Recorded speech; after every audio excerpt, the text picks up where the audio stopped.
This is the old you walk to the car and there's your workout for the day type of week. It is absolutely steamy, and it's going to be that way the rest of this week. Far cry from where we were this time last week, but what does that mean? That means football weather's here. That means college football's here. That means Notre Dame's going to Texas A&M Saturday night. That's what that means. Just don't try to be Florida State on your way into Texas A&M over the weekend. Who had a worse weekend than those from Tallahassee? Ooh.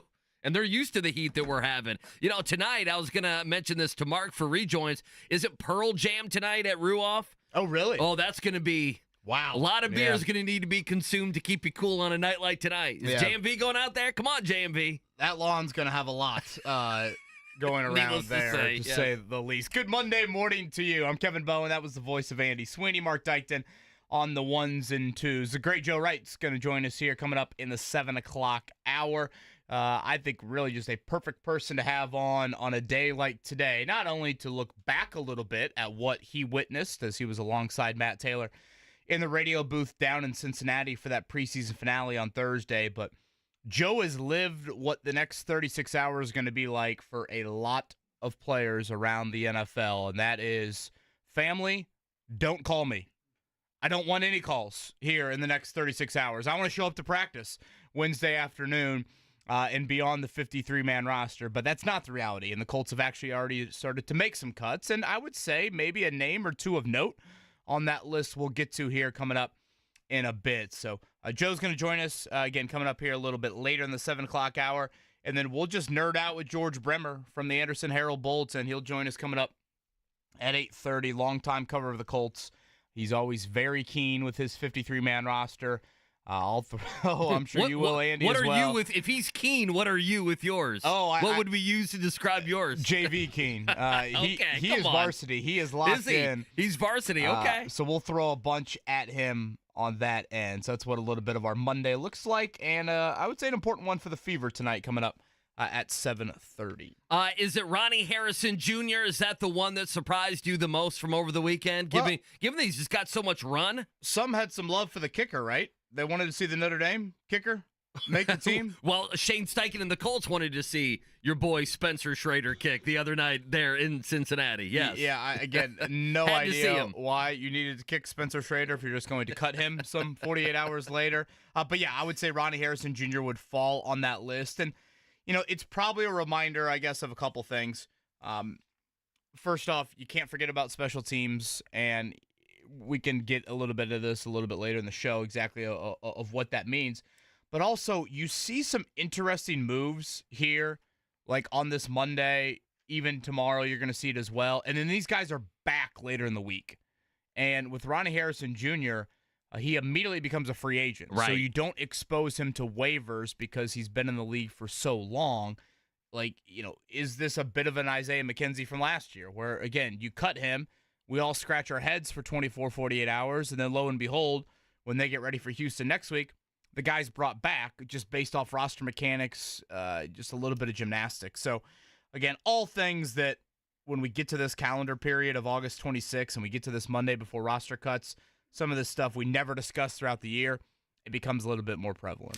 You know, it's funny. I got thinking about today's show, and I started to go through, you know, all the different 53-man roster projections, the local guys. I know you were on yours over the weekend and everything else. And, you know, I don't know how it is for other teams. And, again, Harrison Jr. might be one. But, again, this is a guy that, you know, you hope if the safety position specifically, and I know he learned linebacker last year, you know, if those positions pan out, it's not a guy that you hope to see too much of on the field. Obviously, poor play, whether it be injuries, no matter what it is, you know, it's kind of one of those things where you're not looking to see that guy.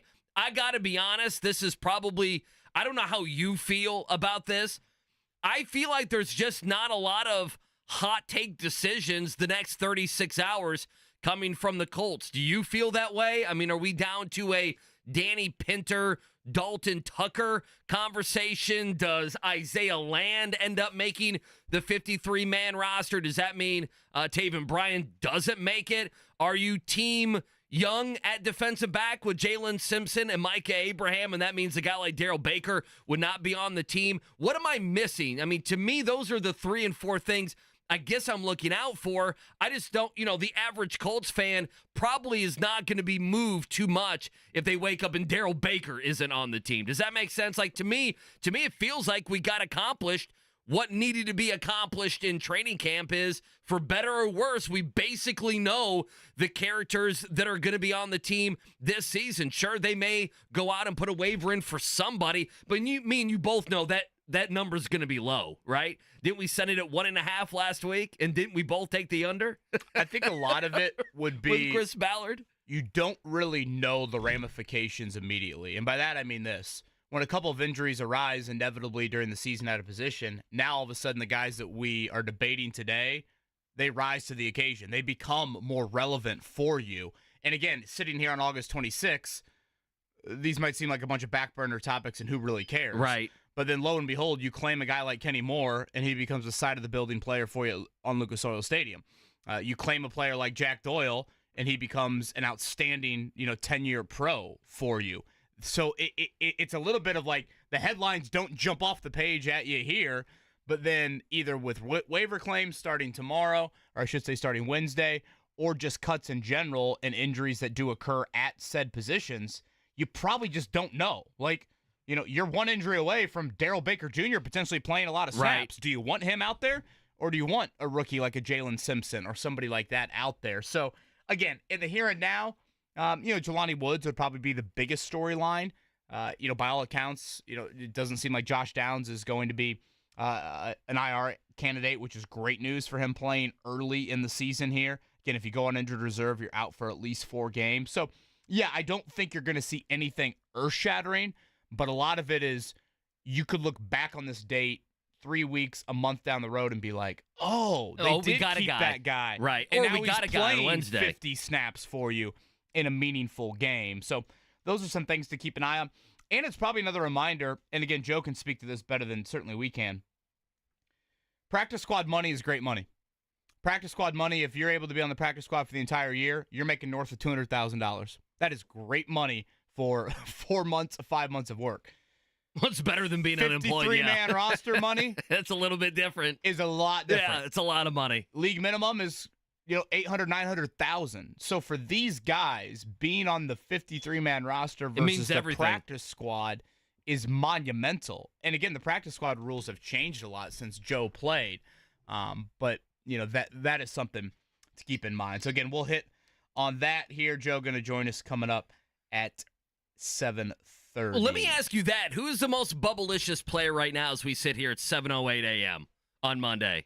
If I said who is on the bubble the most, I mentioned a couple offensive linemen, a couple interior defensive linemen, a guy like a Jalen Simpson, Mike Abraham, later round picks, obviously, with Mike Abraham trying to kind of beat out, if you will, guys that have been around the Colts, been around the NFL. Who right now are you looking at the most now that Harrison's off the board? Yeah, I mean, you probably covered it. I mean, again, who's your 9th offensive lineman? Who's your 10th defensive lineman? Assuming tight end is kind of set with those 4. Will Mallory would join that group. Is Ashton Doolin a lock at wide receiver as your 6th wideout? Right, we talked a lot about him. I think you keep the 4 running backs.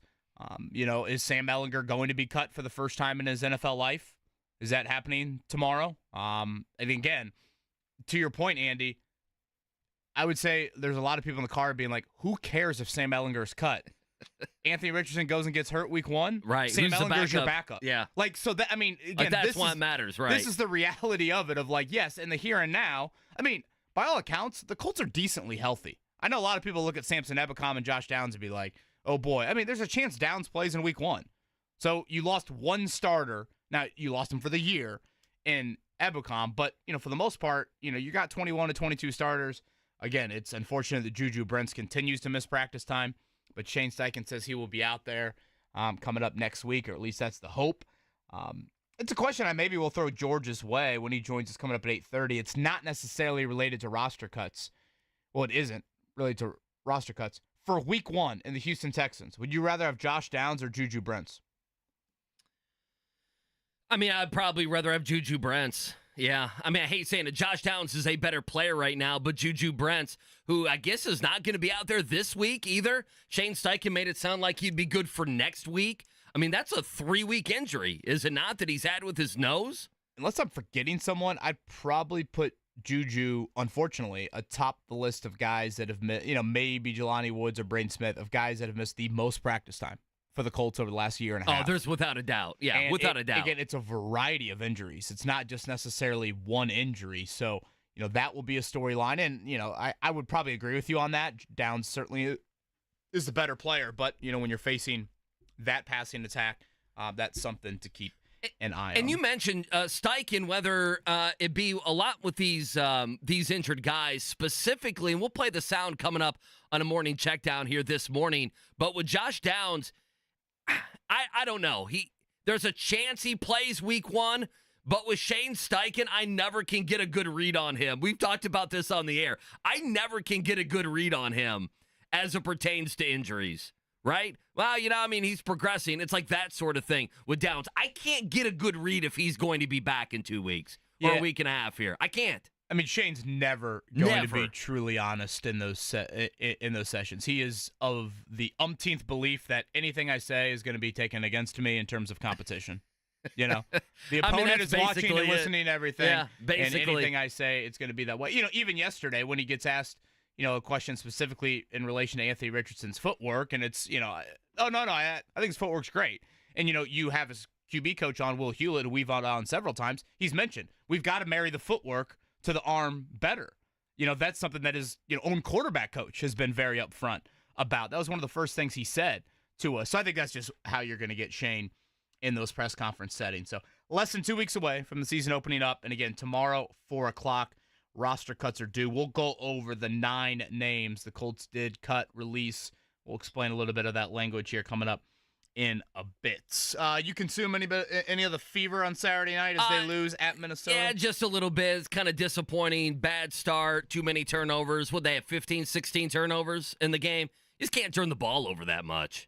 Yeah, it's too much. Loud 90, Come on. And then that turnover number is double whammy there. Again, it is an important week for them. They'll play a lot. Last week they had the entire week off. They're going Monday, Wednesday, Friday, Sunday this week. Tonight they are in Atlanta, slight favorite heading in tonight's game. It's a 7:30 tip on WTHR.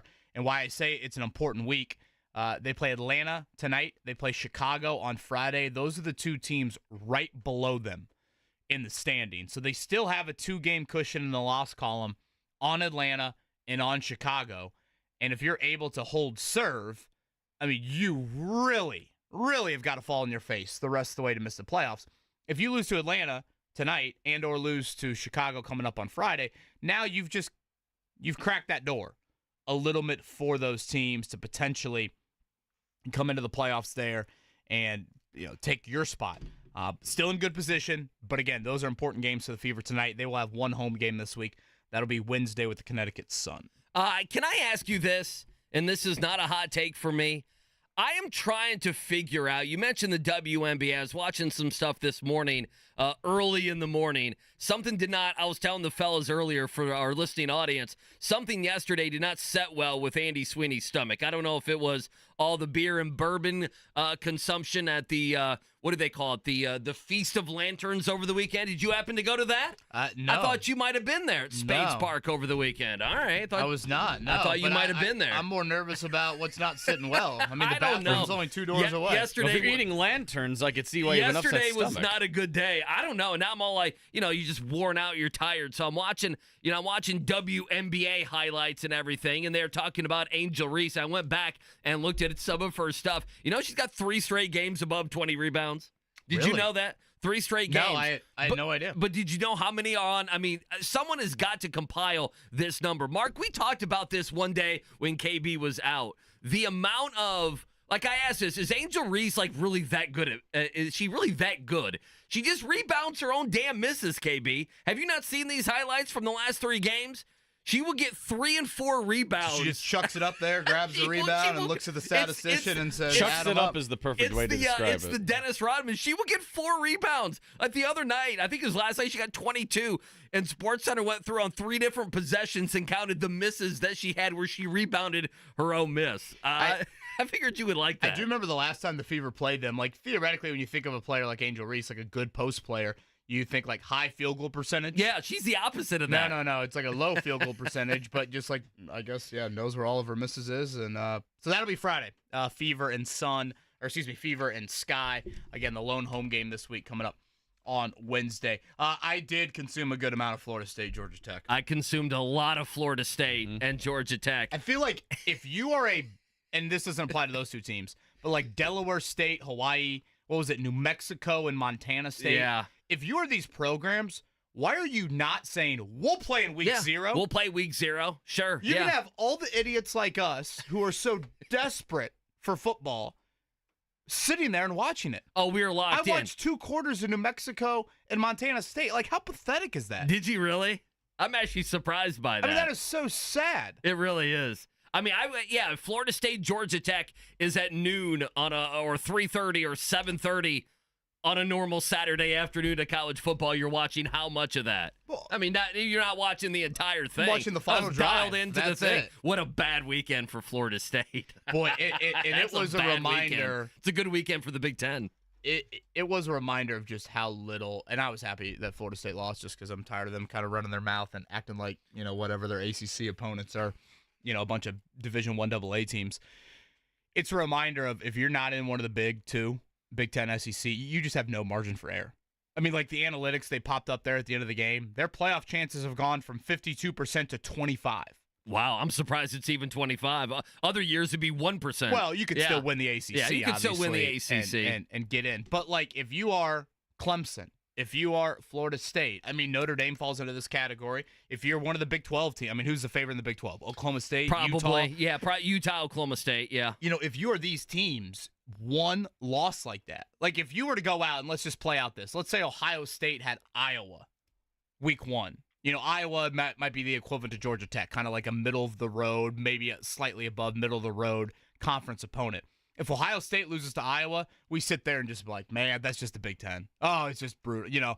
There's just great depth. Ohio State, they're still going to have 3 more chances the rest of the year to improve their schedule. With Florida State, no one says that. They're like, wait, because they don't have those chances. No, because the ACC is not that. It's been a peasant league the last couple years. ACC is likely to be a 1-bid league. Right. So, that's where the difficulty of this lies for so many of these non-Big Ten SEC teams. Of your margin for error is just so little. And again, Notre Dame can easily join a conference, join the Big Ten SEC, and they could not be in this boat. But that's why I worry so much about Saturday night. If Notre Dame loses that game, yes, it is a road loss to an SEC team. That is not going to kill you. But if you look at Notre Dame's schedule, which, yes, has Florida State and Georgia Tech on it, their margin for error is not, very, very thick, really. Yours is better than Florida State's, though. But it's not that much better. I know it's not. I mean, Notre Dame's second best opponent before the year started was Florida State. Right. Now is it Clemson? Do you have Clemson on the schedule? No, now it's probably like a USC. Probably. Or, hell, is it Georgia Tech? So that's where you do run into this new era of college football with the conference realignment, and now it's a Big 4. I mean, yeah, it's a Big 4, but it's really a Big 2. No, it's a Big 2. Yet, over the weekend, Saturday, with Florida State losing, was a great day for the Big Ten and like that extra team, that third team. I don't know if we'll get to a point where the Big Ten will scream and yell like the SEC that we deserve 4 teams. But if you're an Ole Miss who's probably not going to win the conference, or if you're a Penn State who's probably not going to win your conference, watching Florida State take it on the chin against Georgia Tech was absolutely fantastic. Didn't Saban, I'm pretty sure on College Game Day, I think Saban had 5 SEC teams in his playoff. Oh, did he really? I need to go look at that. By the way, did you see how housed Pat McAfee was on Friday? That man looked like he might be hungover until Thanksgiving. That man was probably the drunkest you can be legally on television. You can't be drunker on television than Pat McAfee on Friday. I think the shampoo effect was alive and well Saturday, too, based off some of the videos that I saw. What you have there, Saban again going 5 SEC teams, part of me is like, there's no chance. But then again, with Florida State losing, you start to do the math, and you're like, well, I mean. Well, their losses are always impressive in the SEC. If the ACC is just a 1-bid league, that's what they always say. They have to come from somewhere. So if Florida State is your lone ACC rep, and Utah's your lone Big 12 rep, and maybe Notre Dame is in, then you got a group of 5. It's just it was a reminder for me of the pressure on the non-Big Ten SEC teams. The Big Ten, the SEC teams, they can afford a loss here. They can afford a loss there. But these other conferences, it's not a Big Four. It's a Big Two. And then there probably is a second tier of those two in the Big 12 and the ACC. But that's it. So, boy, that was a hell of a kick by the Georgia Tech team. It really was. By the way, we need to give a shout-out to Delaware, right? Delaware State. They were 49. What did we say? They were 49.5-point underdogs on Friday. They kept it close. They kept big of underdogs? Oh, yeah. They were a 7-touchdown dog. To Hawaii? To Hawaii, yeah. What? Yeah, to Hawaii. 35-14 was your final there. The Hornets kept it within 3 touchdowns, and they covered the number. Congratulations. I guess the whole team made it. After missing a flight, right? For them to play that well, I guess they made it. So, Colts cut downs, obviously, that will be such a huge part of the conversation coming up this morning. But coming up next, your morning check down, an update on Josh Downs. We'll get you that Shane Steichen audio, plus your scores from last night. Appreciate you hanging out with us on this Monday. Wake up call 93.5 107.5 The Fan.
What is it like these next 36 hours for guys on the NFL roster bubbles? The great Joe Wright, he certainly was one of them at one point in his career. He joins us here coming up in about 10 minutes. Andy Sweeney, go ahead and lead us off with a busy morning checkdown. Yeah, let's get going. A lot of scores from last night and everything else that happened. Busy weekend here in Indianapolis. Let's start, though. Shane Steichen meeting with the media yesterday. About an hour practice yesterday for the team. Obviously, cut downs coming. Saw some of those already. We'll get to that here in a second on Sunday. Two different things, though, from Steichen. Number one, let's talk about Josh Downs. He was asked about Downs, how he's progressing. Will he be ready week one? I don't want to put a time. I'd love to have him for week one. I mean, that's the hope for week one, but he's progressing really well. Again, you're not going to get too much from Steichen. Next Wednesday, would be 4 full weeks since that injury. The Colts initially 4 to 6 weeks. We'll see if Josh Downs is out there for practice next week. And obviously game number 1 against Houston. Cuts are coming. We know that. Tomorrow by 4 o'clock, here's Shane Steichen. It's never easy to let guys go. The relationships you build with these guys, that's what's hard about this business. Probably the hardest part about it is releasing guys because they put so much into it, and you got to cut this thing down. It's the nature of the beast, nature of the business. But that's the hardest part is really the relationships you build. But you try to keep those relationships going, I've been a part of teams where you cut guys, and I still talk to guys and that are on other teams, and you see them when you play each other, and you still have those relationships. And that's what's so special about this league is the relationships you build with these guys. Again, I'd say a couple of notable names here on the first cut down. The Colts cut 9 guys yesterday. We'll go over that list here upcoming. But as Andy said, 4 o'clock tomorrow, we will hear from Chris Ballard Wednesday following cut downs, and then a practice Wednesday and Thursday for the Colts before they take that mandatory Labor Day break. And then next week, it all begins. All right, Saturday night, the Fever, they lose to one of the hottest teams, if not the hottest team in the league, in the Minnesota Lynx. Turnovers and defense, that was the issue for them. 15 turnovers, 90 points allowed. That's certainly not the Fever recipe for success, so they do lose their first game back from this Olympic break. And now it is a busy week of basketball for Christie Sides and the Fever. At Atlanta tonight, that's a 7:30 tip on WTHR. They are a slight favorite in that one. Their lone home game of the week will be Wednesday against the Connecticut Sun, one of the best teams in the league. They will have a rematch, I guess, against their rival, if you will, in the Chicago Sky. That's coming up on Friday. And then at Dallas Sunday afternoon. So as I said earlier, Atlanta and Chicago, Monday and Friday, the two teams are right below them in the standings. Important to hold serve against those two. If they do that, they continue to be in very good playoff position here as we reach the final stretch of the season. Did you see how Chicago lost last night, by the way? The game-winning layup by Asia Wilson. Asia Wilson is a minus 3,000 favorite to win MVP? Yeah. Even though we have a promo running that makes it sound like I said Caitlin Clark needs to win league MVP. Was that taken out of context? Maybe just a little bit. I would say Wilson is probably going to win that. I didn't see what she was so angry about after the game either. Was it just officiating? All I saw was the highlight. I did not see her anger. She was angered at a crappy officiating women's basketball. Not a surprise there. Major League Baseball, Mark, go ahead and cue it up. Pirates 4-3 over the Reds. How the hell did you lose 3 of 4? The White Sox have 100 losses, the most in 108 years of baseball, and we're starting with the Reds? They were second quickest to do it. Yeah. Marlins over the Cubs, Cardinals over the Twins. We've known the White Sox stink. Yeah. That's been known since May. We knew they were going to get to 100 Before losses. Cinco de Mayo, we knew the White Sox were horrible. Come on, Reds. You can't go to Pittsburgh and lose 3 out of 4. Pesky Come Pirates. on, Reds. The pesky Pirates. Pesky Pirates. Shout out to Will Power leading Reds 101 of 110 laps in Portland after all the chaos surrounding Power last week. He probably deserved to be in victory lane and was that. I guess he is the most realistic shot at Alex Palou here over the final 3 races, but still, it is a long shot. Doubleheader this weekend back at the Milwaukee Mile. Oval there and an oval in Nashville to round out the year. Shout out to Santino Ferrucci, first AJ Foyt racing pole in a decade. Oh, is that true? Yes. In a decade? A decade. I didn't see that. My goodness, in 10 years? Shout out to the legend. That is Santino Ferrucci. Yeah, well, good for him. You got anything else? Tomorrow's the big Indy 11 soccer match, right? Oh, I'm ready. What's his Greg Racestraw's going out there, right? They're in Kansas City. Are they not? Sporting KC for the U.S. Open semifinal cup. Again, those have made the analogy to me. I have no idea if this is accurate. This would be like a George Mason in the Final Four type of run. Yeah. 3 MLS teams left. 8 o'clock kick. I believe I saw you can stream this on the MLS page on Apple TV. I assume that's a free stream. Don't hold me to it. But for those wanting to consume that is tomorrow night, 8 o'clock for the Indy 11. Yeah, I'll find out on that because it does cost money to watch the MLS on Apple TV. That is a subscription. If the Open Cup is a different side of it. Right, so, I don't know. Yeah, and to your point, Greg Rakestraw, he did do the game down in Atlanta. That was their quarterfinal game. Oh, yeah. So, yeah, I thought Rake told us then he was heading out to Kansas City. Kansas City will be different. I don't think they had too many fans there in Atlanta, but this is going to be, this is going to be different. This is going to be a full stadium. It's going to be rocking, so it should be a fun atmosphere there. All right, as KB has mentioned, what does it feel like to be on that bubble for the next 36 hours? And what did he see from the game last Thursday against the Bengals? Joe Wright, he's going to join us next here on The Fan on this Monday, 93.5, 107.5 The Fan.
The Colts have already started their roster cuts. 9 guys they cut ties with yesterday, so still plenty more to go. Tomorrow is the deadline. Tuesday, 4 o'clock, the cut to 53, and a man that has lived it before and carved out a hell of an NFL career. Our next guest joins us here on the Payless Liquors Hotline. You also heard him alongside Matt Taylor on the radio call all preseason long. He is the one and only Joe Wright. Joe, good morning. In your world, good afternoon with how early you wake up. Should we be singing happy belated birthday to you? Yeah, it's a couple days late, but thank you, Kevin. But, yeah, we had a great celebration, but it's on to the next one. It's the 26th. Birthday's done, just like the NFL next man up. There's a lot of great birthdays today on the 26th. Let's celebrate them. Look at that. Spoken like just a true man of one step in front of the other right here. 39, Joe Wright. Do I have that correct? That is correct. Well, a happy. Oh, it's a big one coming up, Joe. Belated birthday. Yes, is Andy just turning 40.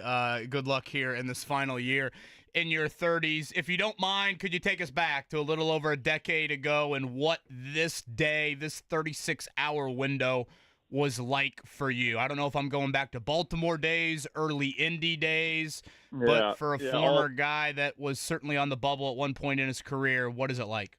Yeah, all of it. I was cut 5 times in the NFL, and it's something you never forget, right? Somebody just calls you, and somebody comes and taps you on the shoulder in the locker room. Hey, the head coach wants to see you, and you know what it means. And they just tell you point blank you're not good enough. And it's not a great feeling to have. You also have to keep in context you're in the NFL and you're fighting, to be one of the 2,000 guys in the world, that's playing in the National Football League. But for me, it was always just a really hard day. I mean, your stomach's just in pits and knots. You can't sleep. You can't eat.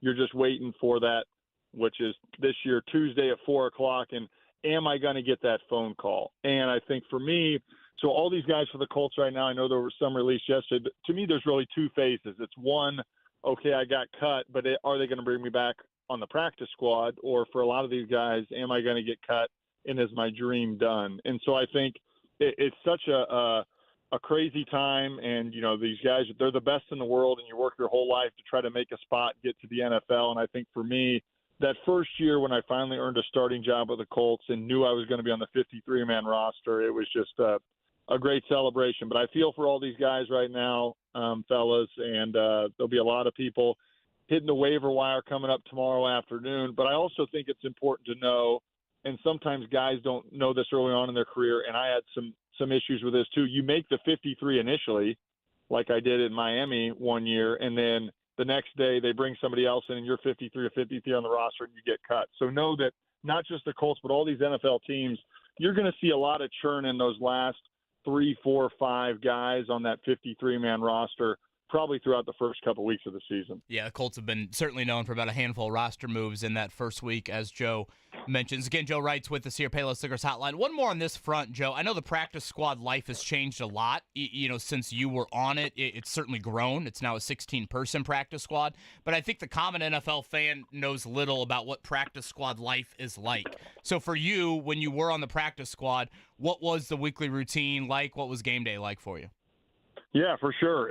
It's a weird feeling because you do everything with the guys. You practice Monday, off day Tuesday, practice Wednesday, Thursday, Friday, do the walkthrough Saturday. But for some teams, you don't travel to the away games. So all of a sudden the team's flying out and you're sitting there Saturday at noon being like, well, what am I going to do? And so you kind of feel part of the team. You kind of don't. But on game day, you're actually there for home games, but you're on the sidelines just in street clothes. You're wearing, Colts gray shorts and a Colts blue long sleeve shirt and tennis shoes. And so it's kind of a weird, maybe kind of like the JV team, when you get called up and dress varsity, but you don't even actually dress for the game. So I think what's different, fellas, is that the practice squad's changed in terms of you can now activate a guy 3 times and you don't have to pull him up from practice squad. When I was my first year in the NFL, which was 2008, not that long ago, there were only 8 practice squad spots. Now there's 16. And now there's some different rules with some veterans. It used not to be you could be a 6-year veteran and be on practice squad. Now you can, which I think is good. In short, they're just kind of pseudo expanding the roster without the owners having to have, 5 or 10 more guys and paying them full salary. But it's good just because of all the injuries in the NFL and the depth. And I think with the addition of the 17th game, potentially 18th game coming down the pipe, it's good to just have more bodies around because you need them as high a rate as injury sport the NFL is. Joe Wright's joining us here on this Monday, Payless Liquors Hotline. I want to dive into some offensive line stuff and what you saw last week, last Thursday against the Bengals. But last one on this for me, how long mentally, you mentioned, hey, you get cut and sometimes you can get brought right back. You can go to the practice squad as well. Mentally, how long did it take you to bounce back of, okay, I got to suck it up. I've been cut, but I got to move on. There are other teams. I got to, reach out to my agent. We got to get things cooking. Yeah, I think early on in my career coming from basketball, I knew that, I probably wasn't going to be on the roster, and I was just hoping to be on the practice squad. But it's just a lesson in resilience, and it's something where, the more that you can take bad news and negative news and keep going and keep fighting, I mean, those are the people that, end up being successful, not just in football and not just in life. So for me, it was always, all right, take the news and maybe throw a pity party for myself for a little bit, but, try to get back on the horse as soon as I could and just kind of work through it all. He is the great Joe Reitz. We might give out a fantasy football league owner based off of Joe Reitz trivia question, unbeknownst to him here, coming up here at the end of this segment. Joe was obviously on the call with Matt Taylor here during the preseason. Joe, let's go back to Thursday night and 5 series for Anthony Richardson, certainly about as flawless of a start as you could hope for, and then the roller coaster began from there. Let's just focus purely on Richardson. How would you describe the AR experience you witnessed on Thursday night in Cincy? Yeah, mixed reviews, and I think we're going to have a little bit of a roller coaster feel with Anthony Richardson this year. I mean, that first drive, you would say, wow, he looks like one of the best quarterbacks in the NFL, and he marched us down. And again, keep in mind, the whole preseason, there's no threat of him running the football. And Cincinnati knew it, and as athletic as he is, when you go live here in 13 days against Houston, and they know he can fake one of those zone reads to Jonathan Taylor and pull it around the edge and house it for 60 yards, that's going to make them a little bit nervous on the defensive side. So keep that in mind, that the whole first drive was just him handing the ball off and being really accurate throwing it. And then he had the interception with Granson. And then I feel like, his confidence waned a little bit. Obviously, it looked like a miscommunication. He broke out, looked like he was just going to kind of sit there or break in. And then, he misses that pass to A.D. Mitchell where, you just got to put it on him in that moment. But I think when I mentioned roller coaster earlier on, I mean, there's going to be some drives and some plays and some games when he's probably going to look like a top 5 quarterback in the NFL. And there's going to be some other drives and plays and games when he's going to look like a guy that started 17 games since, he graduated high school. And I think that's to keep in mind for the Colts. While, the hope is that he's the franchise quarterback for 10 and 12 years, I mean, it would be unfair to him as a 22-year-old to talk about him just, well, is he one of the elite quarterbacks right now? Because he just doesn't have the experience. And we've seen that often in this league as QB. So mixed review, roller coaster, whatever you want to call it. But the last time I'll use that word, but roller coasters are exciting. You want to be on roller coasters. You want to be at the theme park and going on something that can give you those type of thrills. That's really what I feel like it's going to be like with Anthony Richardson. I mean, and you talk about in terms of excitement and unknowns and what's it's going to be like week in, week out. I mean, that to me is what's exciting as a Colts fan, if that makes sense, because you don't know what it's going to be like, and it's going to bring a lot of juice, a lot of excitement, a lot of joy to the Colts this year for sure. Joe, what's the last roller coaster you've actually been on? Do you remember? We've taken the kids to Disney World a few times. There you go. Space Mountain in there. They got Everest over in Animal Kingdom. The last one I went on that I thought was probably my favorite was Guardians of the Galaxy in Epcot. But fun fact, when I was playing in the NFL, visited my brother-in-law, Taylor Hoffman. He's down in Jasper at Holiday World. Oh, yeah. And we're on the Holodog roller coaster. And, again, that's built in probably 1970, 1980. I was so big and so fat at 325, I couldn't fit on the coaster. I take my shoes off, still can't get in. It's like a nice, 18-year-old girl working. I'm sorry, sir, you're too large for this coaster. Oh. So I stood there on the little platform and waved to my kids, and I was the fat guy that couldn't fit in the roller coaster. How about that? Unbelievable. Again, you've been cut in the NFL, so someone calling you too fat to get on a roller coaster, Joe, you take it in stride, I'm we sure. We need a picture of you looking up at the kids, Joe. You talk about some good motivation to lose some weight. That is You're damn right. Off to the free sunscreen and free soft drinks you win after that. Yeah. Joe Wright's with us. Offensive line, watching them on Thursday. The starters got a lot of good run with Anthony Richardson there in the first half. The good, the bad, what did you see from the O-line? I'm telling you, nobody's talking about the offensive line, which I think is great. You want that as an offensive line. To me, that's our biggest position of strength on this entire roster. When you think about the guys you have there, Quentin Nelson, multiple All-Pros, Ryan Kelly, Pro Bowler, Braden Smith, really, really good. Will Fries, good and continue to get better. And Ryman, who I thought the second half of last year really established that, hey, I'm a starting left tackle in this league, and I'm going to be a solid player for a lot of years. So, one, the individual starts that they have, but two, the combined starts and playing together is really, really valuable. And then I think depth-wise, that's what I'm really watching most on Cutdown. It's two things. One, Jelani Woods, what happens with the tight end room. Two, what do we do with the offensive line? Because you got the 5 starters, and then interior you got Bordolini and Pinter. And Dalton Tucker, I'm telling you, he's starting to get some more noise. The media's starting to talk about it a little bit. He's been playing solid football for sure. And then at tackle, is it Freeland? Is it Gonzalez? They moved Gonzalez from right tackle the first 2 preseason games to left tackle and gave him some run there. I think can he be the swing tackle guy? But you got 10 legit linemen, I think, right there that deserve to be on an NFL roster somewhere. How many are the Colts going to keep? Traditionally, teams usually do 9. Sometimes it's 8. Sometimes they keep 10. That's going to be something to watch come tomorrow afternoon for sure.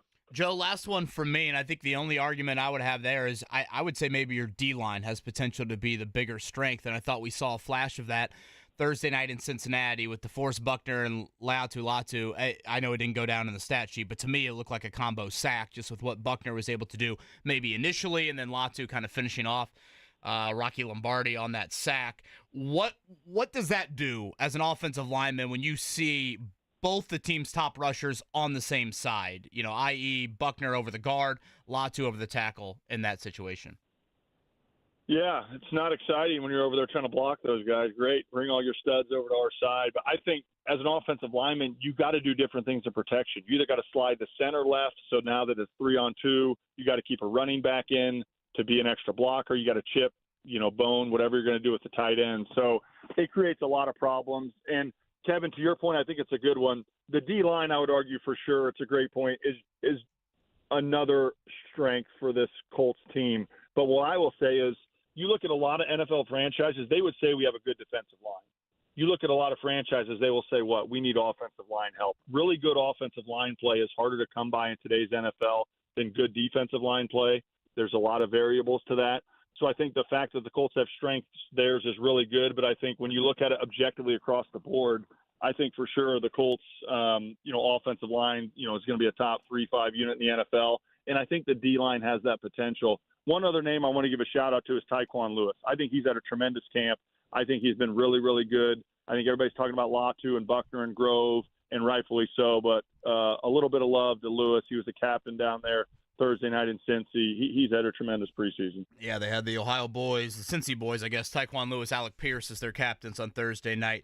Joe Wright's played collegiately at arguably the Harvard of the Midwest. The nickname of that college, 317-239-1070. The next spot in our fantasy football league. Joe Wright, you think Fast Fingers will get the correct answer on that? Or you think we're going to have to go a little bit deep into the call log? Yeah, I don't know. We'll see. You mentioned the Harvard of Southwest Michigan. I mean, that should be a great clue. I mean, everybody should know that driving around listening today. Joe, you ever drafted a fantasy football team before? I'm guessing probably not. Actually, when I retired, my brother Andy runs a league. Show Me the Money, the name of the league, and I joined that for a couple years. Kind of get in, and I've been on the other side now as the fantasy experience. Just know that my team never wins. I'm horrible. It's like picking the NCAA bracket. People are like, "Oh, you played college basketball." I'm like, my 9-year-old daughter beat me because she likes the mascots. That's kind of how I am with fantasy football. Yep, Colleen Bowen picked Syracuse to win it all in 2003 because our neighbor went there, and sure enough. Hey, what about Max Bowen on the picks this year? Is that coming back? Yeah, I think we're gonna pawn him off. Yep. Nothing like exposing the 23-month-old all over social media. But yeah, he was on fire last year. Several fans at Grand Park. What was his record for the season last year? Because I know he had a strong run there. For a while. He was 11 11-6, and there are a lot of head coaches around the league that would sign up for 11-6 right now. So yeah, several people at Grand Park yelled down and said, "Max, help the 529." So yeah, we're gonna run it back. Well, it's one thing to do it 1 year. Can you not make sure it's a fluke? That'll be the goal for Max Bowen this year. I like it. Joe, happy 39th birthday, brother. All right, thanks, fellas. That's the one and only Joe Reitz right there, Payless Liquors Hotline. He brought up there late. Most teams feel good about their D-line, not necessarily their O-line. I think the week 1 opponent for the Colts is exactly that. And as we get more into Houston talk in the next week and a half, that's where the Colts have a real chance in this game. It's, can your highly invested strength of your defensive line, can they be the superior unit? And Andy, I think in general, that storyline should be a weekly advantage for the Colts, and I would argue needs to be the weekly advantage to the Colts. Well, listen, Chris Ballard has built this team bragging on the offensive line and the defensive line. So, yes, both of these units need to be the leaders of the team. We would agree with that, right? I mean, I know Michael Pittman's back, and obviously we can talk all about, we'll talk about the secondary. We'll talk about the linebackers being a strength with Franklin and EJ Speed and everything else. But I think it's solely, you mentioned how Ballard wants to build a team. Then to me, defensive line, you get to the end of game, they need to be able to put games away. And offensive line-wise, they need, no matter who's at quarterback, Anthony Richardson, Joe Flacco, doesn't matter, along with Jonathan Taylor, they need to be able to run the football. He mentioned there a couple other things. Dalton Tucker playing good football. Offensive lineman. Again, this is one of those where I know people may not be following too closely. I mean, he's very much that bubble player that we've talked about. Is he not? Yeah, I got him or Danny Penter as that final offensive lineman. I mean, that's probably the most bubble-licious part of the roster, is it not? Those two guys right there, Dalton Tucker getting some love there from Joe. So I wanted to bring that up. And then in the 8 o'clock hour as well. And again, he would be, in my opinion, the only guy, undrafted free agent on the 53-man roster. And I know, some people here have always kind of appreciated that as the Colts having an undrafted free agent. You mentioned it last week. Didn't Ballard went however many years, the Colts went many years having long one of those? Ballard, yeah, it was a 22-year run at one point of an undrafted free agent on the 53-man roster. I probably should ask Joe. I don't think Joe may be technically qualified because he was in Baltimore or Miami before that. Did we get a fantasy football league owner, Mark Dykton? Shout out to Andrew. Who knew the correct answer was the Broncos. There you go. The Western Michigan Broncos there. Shout out to Joe Wright, Steve Hawkins, Joe's coach there, as the college basketball player turned NFL star. And we probably should remind our owners in fantasy football, we're doing this draft at 9 a.m. in the morning. Mm-hmm. So if you work a real job, sorry about you. You can't be in the league. You better take like an early lunch. 9 a.m. Priorities. Week from Thursday. I mean, you can bring it up on your phone and draft. It's not, it's not going to be that there are a lot of people difficult. that are doing jobs that are a lot different than us. Well, we're also going to be doing a job. That's a good point. You just nod along That's a good point. in the meeting. Like, yeah, I'm listening to you, boss. Who's having a meeting at 9 a.m.? You got to push that to 10 a.m. You got people grind. I mean, we're going to have a welder in this league. You think the welder can just, phone in the left hand welding. and, try to burn the hand with the glove on in the right? I just drafted Evan McPherson with my 3rd pick. Oh, goodness. I love that. I had a buddy who ran, just quickly, who ran a league, and it was very aggressive, and it was very competitive. And I guess the guys all dropped off, and he filled it in with other players, and these people have no idea anything about fantasy football. Oh. And I'm like, you're the people left in the United States that that doesn't know anything about fantasy football. He stopped the draft in the middle yesterday. He gave up. He raised the white flag and he moved on. Wow. Just straight up going auto draft the rest of the way or out of the league. What kind of garbage commissioner are you? What are you, Isaiah Thomas, running the Canadian Basketball Association? What are we doing here? It does seem like I'm not in that one. Oh, I was just saying, you're in a Baker's dozen at this point. Counting this one here, I'll be in 4. The roller coaster analogy with Anthony Richardson seems to be alive and well. One more on that on the other side. And then, again, I would say a notable name or two on the 9-person cut list from the Colts yesterday. So let's hit on that here on the other side. Yeah, let's do that. Again, George Bremer going to join us coming up in the 8 o'clock hour. We still have our GOAT of the weekend we got to get to. So there's a couple different options, the good and the bad from the weekend. But like KB mentioned, the roller coaster of Anthony Richardson. What does that mean? Does that mean the Colts can still make the playoffs? A lot to discuss there. We'll dive into it next. 8 o'clock hour right here. Wake up call 93.5, 107.5 The Fan.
We'll break it down roster cut-wise with the great George Bremer coming up at 8:30. We'll run down roster cuts with him, due by 4 o'clock tomorrow. Again, 9 of them have already taken place for the Colts. I would say a name or two of note. We'll hit on that here coming up in a few minutes as well. Let's go back, Andy, to the conversation we just had with Joe Reitz. And again, that roller coaster label to the Anthony Richardson experience is becoming popular and popular. I like this from Drew. He goes, love Joe Reitz. And in regards to Anthony Richardson, I'd rather ride the roller coaster than the merry-go-round. And he references the merry-go-round as Gardner Minshew. Well, I think everyone agrees with that. By the way, as a kid, I was scared of the merry-go-round. How weak is that? The horses scared you? How weak, Sauce? No, it wasn't the horses. I was scared. Or the music could be a little frightening. Yeah, no, as well. I was scared I was gonna fall off.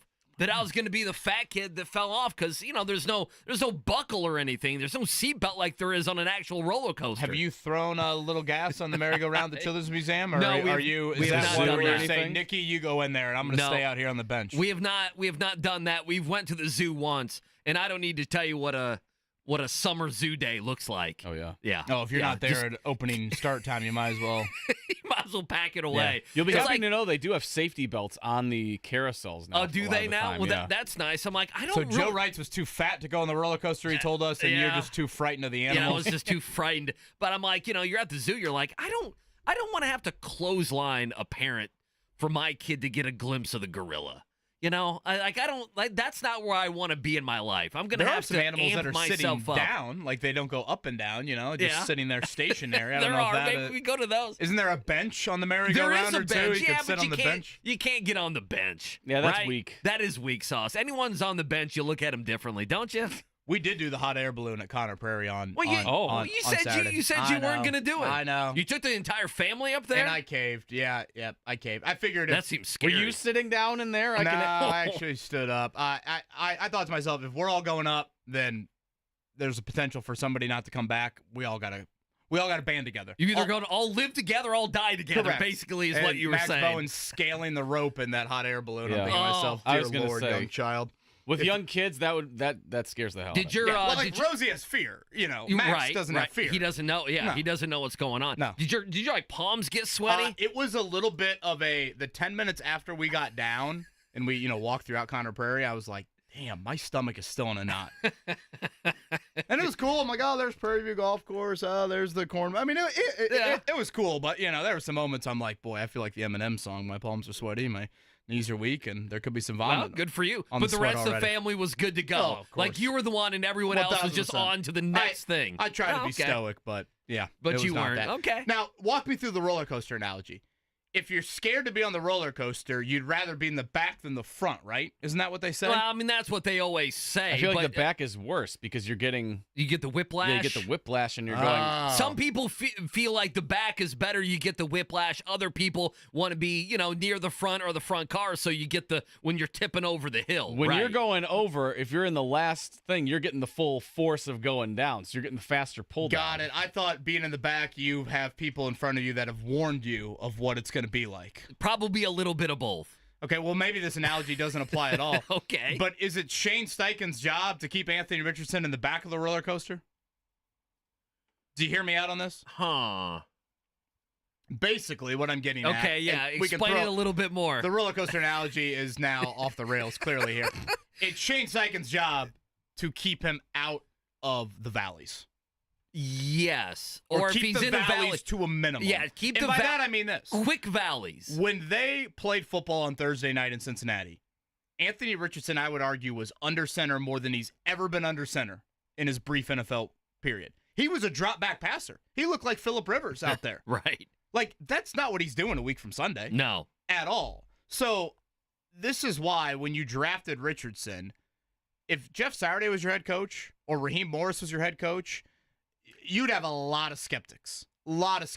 In regards to, boy, do you have the offensive mind and the offensive influence and the play caller influence that can keep this guy out of some of these situations? Drake May might be going through that at some point this season or next season. Yeah. Drake May would fit that mold. And again, Drake May, not a ton of college experience, but still more than Anthony Richardson. So that's where I almost look at Steichen and say, hey, man, this is on you. when you drafted this guy, certainly there was so much enticing elements of, boy, look at the potential. And, to the point of the roller coaster, there are some unbelievable highs and there are some big peaks that you can reach. But you got to make sure when the dips of the coaster happen or when he's in the valleys, those, A, you keep him out of more of those moments, and B, when he's in those moments, you just use the word, I think, get out of them quickly. Make sure those aren't catastrophic. And again, I know the pick 6 was not squarely on Richardson at all, really, on Thursday night, but you can't have that stuff. That's catastrophic. So that's where I think a little bit of this falls on Steichen's plate of you've got to make sure the roller coaster experience does not have the crying moments that some people do witness on a roller coaster. I was always worried on a roller coaster. I always had stuff in my pockets that it was going to fall out. Like if I had change or something on the pockets. Like, Maddie's taking her phone out on the hot air balloon, asking for the driver of the hot air balloon to take pictures of us. I'm like, what are you doing? I'm thinking to myself, there's no chance I'd give up my phone right now. Your knuckles are white as she's taking selfies. I'm trembling, like taking the phone back from the lady who was taking the picture of us. Don't drop the phone. I will say this. Shout out to Steph, the hot air balloon driver. She was outstanding. I think that's what they call him, right? The driver? That is what they call him, right? I don't know how much she was in control, but I felt safer based off her words. You felt safe around Stephanie. She's like, just a reminder, we are tethered to the ground. I'm like, yeah. Yeah, we know. What if that cord just rips? Oh, goodness. Hundreds of families went up there. You'll be fine. I know.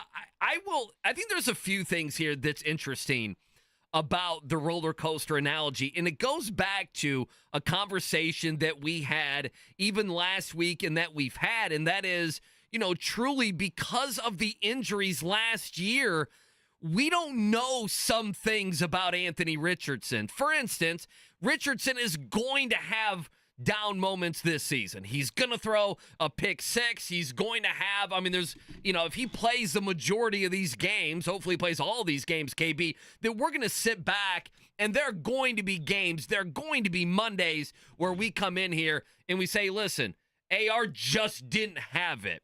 And because of the injuries in the season that we had last year, we don't know how he's going to react to that. We don't truly know how he's going to react within a game. I can't even go back to the Bengals game because, like you said, come on. They're not real lineups. He's not running the real Shane Steichen playbook and everything else. But I find that to be intriguing. And while it's intriguing, it probably is one of the things that can worry you the most if you're a Colts fan. And that is, everyone's saying it's going to be a roller coaster with Anthony Richardson. Well, when there are those downs, and there are going to be those downs, how does he snap out of that? How does he get out of that? We don't know that. And then I think the other thing is, if there are enough downs, then, what does this mean about this team making the playoffs? We talked about it so much last year and so much this offseason that come on. The NFL is a play here or there. The Colts fit into that so many different games. And, of course, you can go to the Cleveland game. You can go to Houston at the end of the season. You could go to that Rams game, I'm sure. It's a play here or there.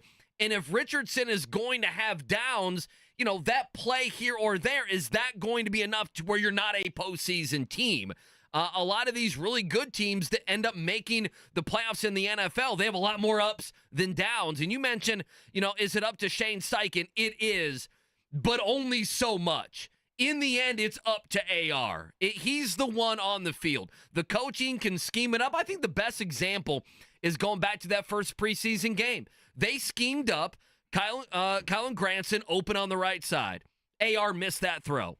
Steichen can only lead you so far. He's like, schematically, I'm going to get a guy open. You got to hit that guy. Right, he can turn up for 2 yards. You get that first down. The A.D. Mitchell, left side of the field against Cincinnati. You draw something up where one of your more dynamic players is wide open. AR misses the throw. So, to me, I believe that schematically, the Colts are not going to be behind. They're not going to be behind with Shane Steichen, but this is the great unknown. We don't know what the down part of the roller coaster analogy is going to look like for Anthony Richardson and how and how easily or difficult he can get out of that, and what that's going to mean win-loss wise for the Indianapolis Colts this season. We don't know. Yeah, Shane can't jump in the water with Anthony Richardson at every single week. At some point, you've got to swim, and you've got to be the one that whatever keeps the Colts offense afloat. I thought we saw a lot of this, and probably because the Colts were in the national window on Thursday. But like Chase Daniel, for example, I don't know if you saw that, Andy. Like he did a huge 20-minute video. Yeah, I saw it. Breaking down Richardson's reps. So I felt like you got a lot of national analysis on Richardson, and again, part of it was because it was just the Colts and the Chiefs and the Bears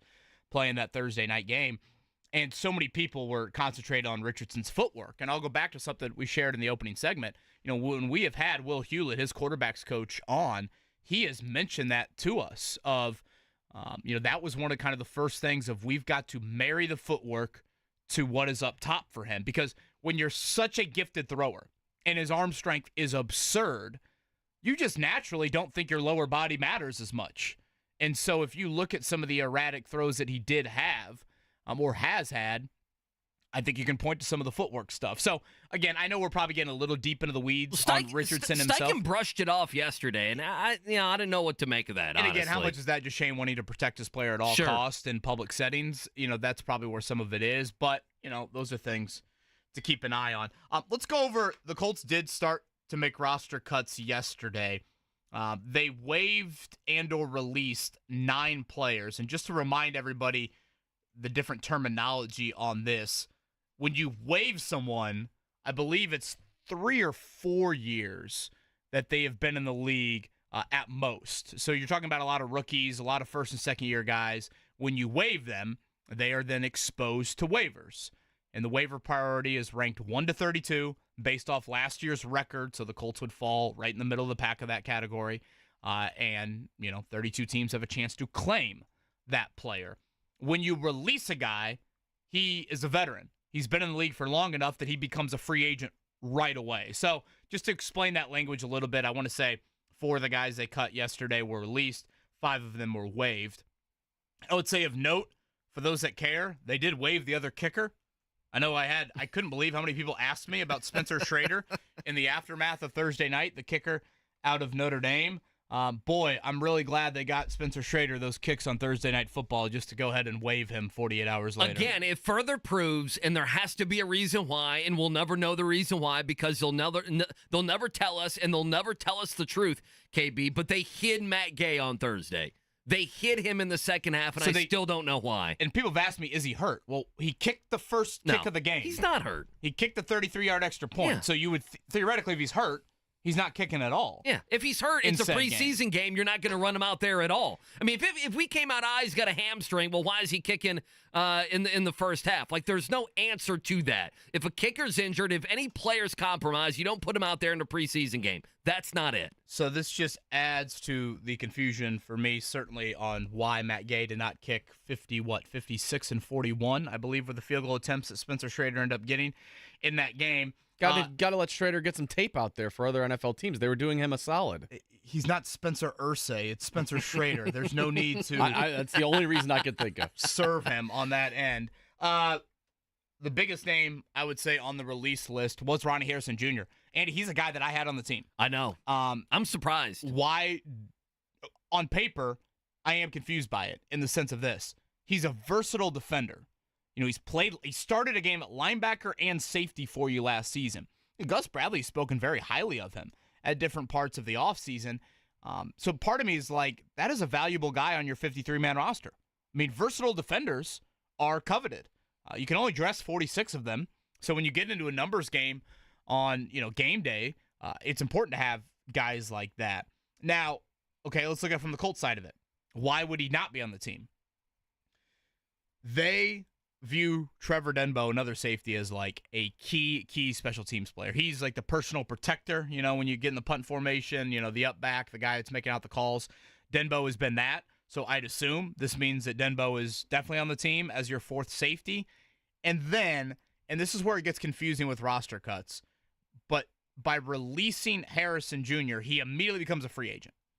So in a way, do you say to his camp, hey, you might think you can get playing time elsewhere. We'll release you. Sure. We'll see if you can find that. Yeah, go find it. But if not, you're a free agent. Come on back. And we'd be willing to have you come on back. Right. That's got to be it. Now, they did it with Isaiah McKenzie at cutdowns last year. They released him, and remember, we were kind of, it was a storm for 24 hours. The Colts only have 3 wideouts on their 53-man roster. Oh, my gosh. And yes, their wideout depth last year was lacking.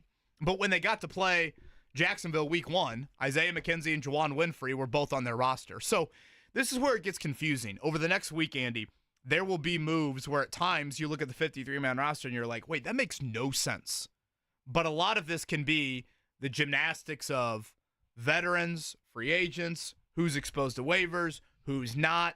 It gets super confusing. It's not as confusing as the NBA and trying to figure out bird rights and all that stuff, but it is a bit confusing on that end. So I don't know. I'm curious if they can bring Harrison Jr. back, but then part of me is like, well, if I am this down on the safety position and they can try and upgrade, I guess maybe this is where you try and upgrade it. So I don't know. I just thought a little context was probably needed with Ronnie Harrison Jr. So that's what I was going to ask you. What if Harrison gets picked up by somebody else? Like it's one of those damned if you do, damned if you don't. We can't sit here and cry about the safety position all offseason. And so when they make a move where one of the guys who he thinks is very much a backup player ends up being released and then goes elsewhere, we can't really cry about it, right? I mean, we can't whine and moan. What are they doing? I mean, they lost Ronnie Harrison. That's kind of where I'm at. Now, again, I think as a versatile defender, finding a spot for him makes some sense. But, none of us probably do a good enough job of this, of keeping in mind the special team stuff. Because all it takes is one blown assignment on that punt unit, and all of a sudden, you get a block punt in a game, and it turns the game around. Because technically, if everyone's healthy, Trevor Denbo probably plays more snaps on a Sunday than Ronnie Harrison Jr. plays. Or at least has more special teams responsibility is probably the better way to put it. So, again, 9 names so far. So down to 81. Plenty more to come before Tuesday at 4 o'clock. Anyone else stand out to you, or is that? No, I mean, really, that's the only one. I mean, the Schrader stuff, just because he kicked those field goals on Thursday, we knew he wasn't going to be on the team, but he just kicked those field goals on Thursday, and Matt Gay didn't, which made that kind of interesting. So no, really, nothing else surprised me whatsoever from it. Seeing Harrison on there, again, I can't sit here and whine and cry and everything else and moan and groan about the safety position, and then when they let one of those safeties go, act like it's the end of the world. When's Ballard meeting with the media? Will that be on Tuesday night or will that be on Wednesday? I think they like to get through a round of those waiver claims. Sure, that makes because, sense. Again, you do tinker with the back end on that. So I don't think there's a time on that, but again, 9 cuts down, 37 to go. I think one more thing I'll add, just of the 9 names, they did part ways with Keaton Slovis, one of their quarterbacks. So technically, as we sit here Monday morning, 4 quarterbacks on the roster. That would be Richardson, that would be Flacco, that would be Sam Ehlinger, that would be Jason Bean. Again, Bean is the undrafted free agent out of Kansas, the dual threat guy. He did get injured with a throwing shoulder injury in that preseason finale. I think if healthy, I would put him on the practice squad with Ehlinger. And with Bean, I agree. I kind of view Bean as like a guy that at times could be a nice, change of pace scout team quarterback. Not the Colts play an abundance of Lamar Jacksons or Jalen Hurts or whoever this season, but at times those guys do pop up on the schedule. So for me, I would probably view Ehlinger as the third quarterback. You cut him, you get him onto the practice squad. The new rule change this year, you can dress him. And then Jason Bean, I'd have on the practice squad as well. 2 quarterback things before we get to a morning check down. Number 1, did you see Jacoby Brissett get injured last night for the Patriots? That did not look good initially, but then Gerard Mayo acted like after the game he was fine. Yeah, we'll see. Everyone's like, oh, he's fine. He left there not in, and he looked like he was in a lot of pain. I could have sworn Mayo said he could have gone back in the game. Yeah, I don't believe him. I don't. He looked like he was every Brissett's time they. Tough as hell. He's a tough took player. Some hits here in 2017 and 2019. He is, but he's not making that entire season. Because he's going to get hit. He's going to get hit a lot with that bad offensive line. So I saw Drake that. May look good? Yeah, Drake May looked okay. I tell you, who looked okay yesterday. Will Levis had a couple nice series for the Titans. I don't know what Tennessee's going to be. I mean, that's one of those where I just don't think if you're a Colts fan, you can write those in as 2 wins. I don't. We'll see what happens. He was pretty good, like 7 of 8, I think, in the 2 possessions. So he looked pretty good. So did Tony Pollard. The other thing. Do you take Calvin Ridley or DeAndre Hopkins in fantasy? If you had to pick a tight wideout. Probably Ridley. I'd go Ridley, but boy, that's a rough one. Do you want either one of those guys? Well, I know. I mean, but if you get stuck with, hey, there are 2 guys and it's the 7th round or 8th round or wherever, maybe they're even a little bit earlier. I think people think Ridley's going to have a nice season. I'm not saying I believe that. I'm just saying there are ESPN experts that believe that Ridley could have a pretty good season. The other quarterback thing, did you see, and I heard it driving in this morning, they were talking about it on ESPN radio. Did you see that Justin Herbert got praised by his coach, Jim Harbaugh, over the weekend? Did you happen to see for the elevator? Yeah, apparently up to, 11 Chargers were stuck in an elevator. Mm-hmm. 11 players and 2 women were stuck in an elevator. Now, I've never God bless had those 2 women. an extended stuck nature or stuck experience in an elevator. I haven't either. I mean, hell, I was afraid of the Conor Perry hot air balloon, so I can only imagine what I'd be like in an elevator there. I don't think I'd be very great, but I must admit, the Harbaugh quotes on Herbert, I mean, you would have thought it was Washington crossing the Delaware. I think it was... It was unbelievable listening to Harbaugh discuss it. I think it was Courtney Cronin this morning who's like, did Harbaugh do that on purpose? Shout out to IU on as like as like a team bonding experience where a bunch of players get locked in an elevator. It is him. That's fantastic. But yeah, his quote. Harbaugh's yelling, "Who's got it better than us?" from the elevators. They're all trapped inside there. I love this from Harbaugh. He goes, "I was proud of each of the guys and the 2 women that were on that elevator. That's a win. You feel good about yourself. You were challenged. It was a test of will, and you pull it down or pull it in." I don't know exactly what that means. What does that mean? Yeah. Hell? He goes, "As each person came off the elevator sweating and some had the shirt off, Justin Herbert, his hair was a little wet, but his shirt was completely dry. That was another thing that blew me away." Unbelievable. Justin Herbert's a leader. He was a rock. He kept everyone calm. Everyone kept their poise because of him. God, the Colts should have hired Harbaugh just for the entertainment. Oh, man. Harbaugh's a nut. If I put a poll out there on Twitter right now, Colts fans, would you rather have Jim Harbaugh or Shane Steichen? Oh, boy. What would be the percentage for Harbaugh? Should fire that out there and see what happens. Boy, listen, I like Shane Steichen. Harbaugh's got his name in the Ring of Honor. Harbaugh is an elite coach. I think it'd be 11% that would vote for Harbaugh over Steichen. You think it'd be 11%? I think it'd be that low. Okay. Harbaugh wins everywhere he goes, though. Dude, Harbaugh's going to win there, man. He's going to. Yeah. He's going to. So Was it true they climbed through ceiling tiles? Did I read to this another right? elevator? That's on my list of things that I just never ever want to be a part of. No. Is stuck. At least they were stuck in an elevator with people they knew. Because usually you get in an elevator and you're at a hotel, you're wherever. There's a bunch of people you don't know. Mm-hmm. I mean, at least they knew each other. Part of me wants to make fun of the whole thing, and then part of me is like, I ride the elevator probably 4 times a day here at work. I'm scared to death. Karma's going to have me stuck on it here in about 2 hours. Everybody pick a P corner. Figure out where you're going. Unbelievable. We're stuck. The great George Bremer.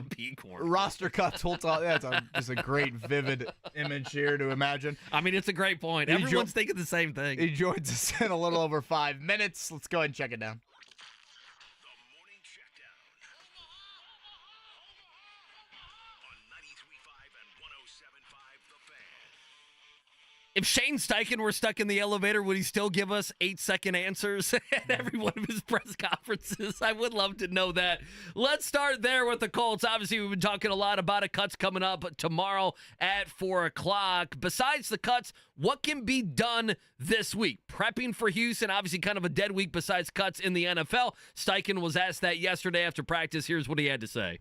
Coaches wise, obviously we got 48 hours to make final cuts, but we're starting to peak at Houston right now, get early eyes on those guys, starting to game plan a little bit, so when we go out there Wednesday, Thursday, we have some stuff in that we're going to like for those guys and get that work in Wednesday and Thursday, obviously going into next week.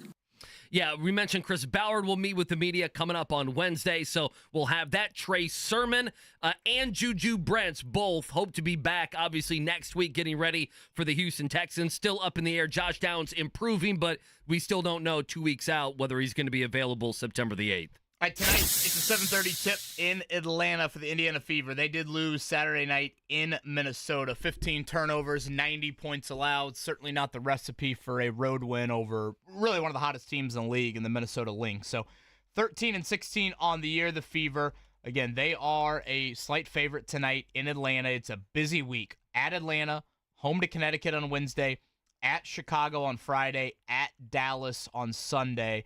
Atlanta tonight, Chicago Friday. Those are the two teams directly below Indiana in the playoff standings. Right now, the Fever do hold the second to last playoff spot, 2 games up on both of those teams in the loss column. So very important if you're going to rank these games this week, Monday and Friday. Those are the two that mean the most in terms of keeping your solid footing right now in the playoffs. So certainly we'll keep an eye on that. Again, the schedule's just so stupid in the WNBA. I mean, they went the entire week without playing last week. They went an entire week. Oh, you mentioned 4 games this week. Like, why? Why is it so lopsided in the WNBA? No idea there. Quickly, Major League Baseball. Pirates 4-3 over the Reds. This is a bad weekend for the Reds. They lost 3-4 to Pittsburgh. That might do it. That might do it, Mark. That might end the Reds. I don't know. That might end them. Well, yeah. the Reds are on the valley of the roller coaster there. Right now. They're stuck on the bottom. Yes, they are. Yeah, they're with Herbert up top. Marlins over the Cubs 7-2. Cardinals 3-2 over the Twins. Columbus over the Indianapolis Indians yesterday 5-2.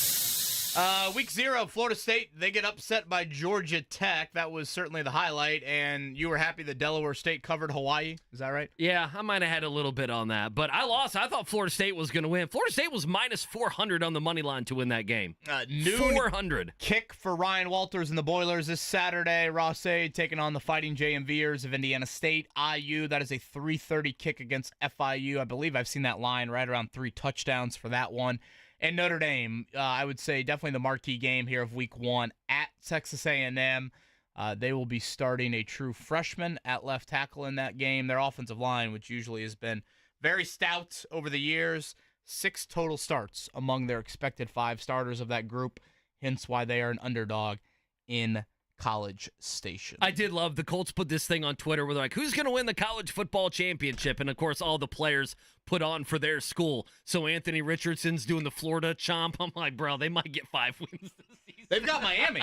Yeah. This weekend, right? That's a low key. Yeah, your Saturday is going to be 12:30. You're going to watch Georgia. Clemson, Georgia. Humble Dabo Swinney. Sorry, they're a Jake. 2-touchdown favorite, Georgia. Yeah, that'll be your noon game. That will go into Miami and Florida at the 3:30, and then you'll get a little bit of break. You eat dinner with the family, and then at 7:30 you get Texas A&M Notre Dame. That's basically my Saturday. What did you guys think of Nick Saban's debut on College Game Day? I thought it was solid. I thought we might need some more time on this. I kind of liked it. I thought Saban a couple times was just he kind of trailed off on TV, and there was a lot of McAfee going on. I thought Saban looking at McAfee's barking, Saban's kind of confused on TV. That was game day. Again, I don't know how much the Dublin influence was there for Patrick with some of the influence that could be there. Now, Mark, I'm happy because someone picked Notre Dame on the set to win it all. McAfee had said on his last broadcast of Monday Night Raw he was bringing Sheamus, who is an Irish-born wrestler, to Dublin for the game. And Sheamus was on there. And he picked Notre Dame to win the national championship. How about that? I saw that. I said it, and I said, Kevin Bowen, this is the day Kevin Bowen my new favorite began wrestler. his WWE fandom. But Sheamus went to the crowd. He's like, I'm picking Notre Dame. Like, you understand, it's Florida State fans there. They hate Notre Dame. Oh, no, they cheered him. Just by he got some love. By proxy, they hate Notre Dame, So we need to get don't Sheamus in studio here for the Royal That's Rumble. what it sounds like. So, all right. Congratulations to Sheamus. To Will Power winning in Portland there. Pretty dominant, 101 of 110 laps. They will have 3 races left, doubleheader this weekend in Milwaukee, back on that oval, and then Nashville to round out the season after that. All right, coming up next, who's in, who's out? George Bremer. We'll talk some Colts. We'll do it next year. Wake up call right here on The Fan.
Boy, it's going to be hot. It's going to be sticky, sounds like, all week long. Certainly thinking about all of our workers outdoors and from a sports standpoint, high school athletes this week, afternoon practices, even evening games. Certainly keep an eye on that. Hopefully it cools down before Friday Night Lights as we get into week 2. The Colts have a couple afternoon practices this week that could be, I guess, indoors for that. Let's talk more about that and roster cuts coming 4 o'clock tomorrow. We head to the Payless Liquors hotline. The great George Bremer, Anderson Herald Bulletin, does outstanding work. George, let's nerd out over some roster cuts. Let's start with what we saw over the weekend. Ronnie Harrison Jr., a man that started 3 games for the Colts late last season, a guy that early on in camp got a look next to Julian Blackmon as a starter. He was cut. Level of surprise there. Could you see him returning at all? Yeah, fairly strong level of surprise there. To me, I guess it kind of hints that maybe they're going to go with Nick Cross as that starting safety. We don't know yet how that's going to shake out. But I think the biggest surprise to me about the Harrison cut is I just felt like he was the next guy in line at strong safety after Julian Blackmon. We saw what happened last year after Blackmon went down, and they really were concerned about the communication on the back end. They felt like they needed a veteran who'd kind of seen more back there. There's always a possibility he'll come back, but I think when you cut a guy early like this, a lot of times part of that is to give him the ability to kind of look around and maybe find a new home. So that could be really interesting here over the next 36 hours or so. Yeah, George, as we sit here and we wait, and the players, they sit there and wait, a few players and or positions that you're watching here over the next 36 hours that you think could be, obviously a talking point for the Colts. Yeah, I think tight end and wide receiver are both going to be interesting to various degrees because of injuries. I mean, we don't know what's going to happen with Jelani Woods and how that's going to ultimately shake out everything at tight end. And, Josh Downs' situation, will he be back for week 1? Will he miss the first 2 weeks? How does that affect, the numbers that they want to keep a wide receiver? I think that'll be really interesting to watch. But I think from an individual player standpoint, maybe the guy that I'm most intrigued by is Dalton Tucker, one of these UDFAs who just seemed to have a really outstanding summer. Ryan Kelly had a lot of praise for him yesterday while we were out there. I think that, every year it feels like one of these undrafted guys makes that roster. He might have the best chance of being that guy this year, but you always wonder how those numbers shake out on the offensive line, and that's where the wide receiver and tight end situations could come into play too. If you need to keep an extra guy or two there, it's going to be really interesting to see. But I think Tucker is a guy who came out of Marshall, small town in Kentucky, really had no hype coming in and just went out and proved himself again and again in practices and then again in the preseason games. Really good story. It'll be interesting to see if he's able to make this team. All right, George, let me go kind of rapid fire and throw some positions at you, and you tell me what you think you would do with roster cuts. Again, George Bremer covers the Colts for the Herald Bulletin, is with us here, Payless Liquors Hotline. At quarterback, what are you doing with Sam Ehlinger? What are you doing with Jason Bean? Yeah, that was a tough one. I wonder if they're only going to keep 2 this year. We've seen them keep 3 almost every year. The way the rules are now, it's a lot easier to kind of have that third quarterback on the practice squad, but have him there on game day if you need him. We know what they think of Sam Ehlinger. We know how highly they regard him. But even Sam, after the second preseason game, the locker room was saying the numbers game is really interesting here. It's going to be really interesting to see how it plays out. Jason Bean gives you that little bit of versatility.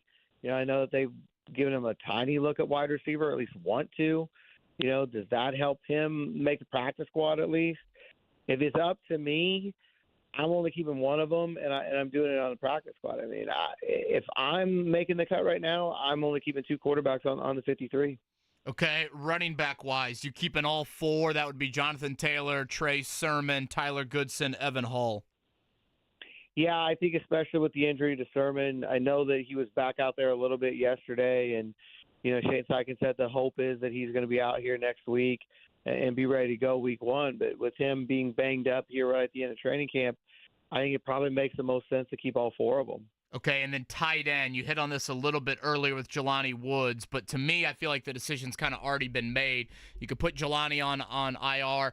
I know the reports late last week where, he could be out till Christmas. So who knows if he would even return. But do you look at tight end and see anything differently there with Jelani Woods, IR to return, outright injured reserve? How do you play that out? Yeah, I think some of that's going to be, the way these weird mechanics happen. Sometimes you've got to keep a guy. I think you have to keep him on the 53 if you want him to be able to return. So then, do you cut somebody else, especially if it's going to be as late as Christmas, or do you go ahead and put him on IR, right away and know that he's going to be done for the year? Really tough situation for him. I mean, everything he went through last year, fighting his way back, and now could be right back in the same boat. But I think, that to me is one of the ones to really watch, because if you do put him on there with the idea of putting him on IR the next day, somebody else has to go. You risk the chance of losing them. Those are the really risky, tough decisions that you have to make on cut down day. One more here for George Bremer, at least on cut downs. I want to ask you about the secondary and Juju Brents here in a second. Do you think the Colts will and can keep on that defensive line Isaiah Land and Taven Bryan if they have to or if they want to? Yeah, I definitely think Land is an interesting guy. I mean, when you see the way that he played throughout the preseason, and they wanted to throw waves of people at the quarterback. We know that they've been very upfront about that. Some injuries really hit that defensive end spot. So I think Land took advantage of some opportunities that maybe he wasn't going to get, before things thinned out there a little bit. And Chris Ballard tends to really want to reward those kind of guys, the ones that step up in those situations. So it'll be really interesting to watch that. Bryan will be interesting. I think a lot of that depends on Raekwon Davis. How much do they feel like he's in condition? How long can he go? I think that's going to play a big role in any decision with Taven Bryan. We're talking Colts. George Bremer with us. Anderson Herald Bulletin here. Payless Liquors Hotline on this Monday. Juju Brents, we just kind of mentioned last segment, George, besides Anthony Richardson missing time, Juju Brents also is very much at the top of the list. Now, this is like a 3-week injury with the nose. Of course, last year missed a ton of practice, only played in the 9 games. How worried are you just overall about his injury history, I guess? Boy, he needs to play like a number 1 corner this season for the Colts. Absolutely, and it's got to be a significant concern. I mean, he's another guy who in a lot of ways is still a rookie. And he played 9 games last year, something like that. Obviously had struggles throughout the spring and summer. Really did not have a lot of work with the team prior to the regular season. And then when he did get out there, things kept happening and he wasn't able to stay on the field. It looks like he'll be back next week as well. He was out there yesterday, but not doing anything on the field. That is probably right after Richardson as far as injury concerns in my mind, because of how important he is to that defensive secondary, how much they're relying on him. And the track record so far just isn't there. Obviously he's only in his 2nd season and things can turn around, but right now I think that's got to be a fairly significant concern for this football team. Again, GM Bremer on Twitter. It is George Bremer. He's with us here on the Payless Liquors Hotline. Does great work covering the Colts. George, let's fast forward a little bit to 4 o'clock tomorrow. The Colts have made roster cuts, and let's just say they follow a script to kind of what you are expecting. Rank the waiver claim positions that you would look into. Where do you think this team needs help the most? How would you kind of rank that if we're just going off of the premise that, again, roster cuts will go kind of as how we think they will? Yeah, I think safety's got to be at the top of the list. I think that's the obvious one that most people will point to. Really been waiting all offseason for them to make a move there. You would think that, if the right guy is available, that would be the one that would be the highest priority, because theoretically somebody could get claimed as safety and come in here in a starting role, not even just a depth guy. So, I think that's huge. I think corner, again, is got to be high on the list as well. I mean, the defense secondary has been the question mark all along. I think if you can get a veteran or, even a high ceiling young guy on that waiver wire, the Colts have got to be interested. They've got to be looking. Running back's another one that I kind of look at, just because, last year you had Zach Moss, and obviously you saw what he was able to do in Jonathan Taylor's absence and play himself into position where he got himself a really nice contract in a starting role this year. They don't really have that kind of resume behind Taylor this year. We talked about, possibly keeping all 4 running backs, but I think there's a possibility if somebody's out there who they feel like is an upgrade, who can, especially somebody who maybe can catch the ball out of the backfield, be that kind of versatile back, that could be an interesting spot for them to add as well. George Bremer. Jorge, great stuff as always, man. I will see you out there, Wednesday coming up when we hear from Chris Ballard. Yeah, we better bring our portable fans, it sounds like. Oh, boy, it is going to be a steamy one. The great George Bremer right there, Anderson Herald Bulletin. Again, Colts will reconvene coming up on Wednesday. They'll practice Wednesday, Thursday. I think the NFL mandates a 3 or 4 day break over Labor Day for teams that are then playing that following week, and obviously that'll be the Colts. They'll get back together on Labor Day Monday to start their prep for Houston. You still have one of those baby fans that you clip to the, what I'm talking about. You clip to the stroller. You're going to steal that from the family? That one I think is broken. You know what I brought to the soccer game yesterday? I forgot I had this. I think I brought it for like a Indy 500, I don't know, probably 5-10 years ago. One of those Mr. fans. Oh, yeah. Oh, that's clutch. Good for you. Kids loved it. You're the dad of the year. Best. How did you guys do, by the way? Kids love that more than they did playing soccer. So you guys went 0-2, I assume now? Did you win or lose, or was it how you played the game? We don't keep score. Okay. I was going to say, wins and losses, does everyone have a good time? Everyone have a good time. Someone's keeping score over there. Did the parents schedule to bring the snacks? Bring the snacks. I mean, those are the important things. We are much more competitive. Okay, you're better. Hey, it's like Steichen says, you got to stack good day after good day, our right? Messi You got to get better. Good. Our Messi showed up. Get 1% better. Oh, okay. Week 1, our Messi played like the U.S. men's national team. Oh, well, I mean, not anymore. They have a new coach.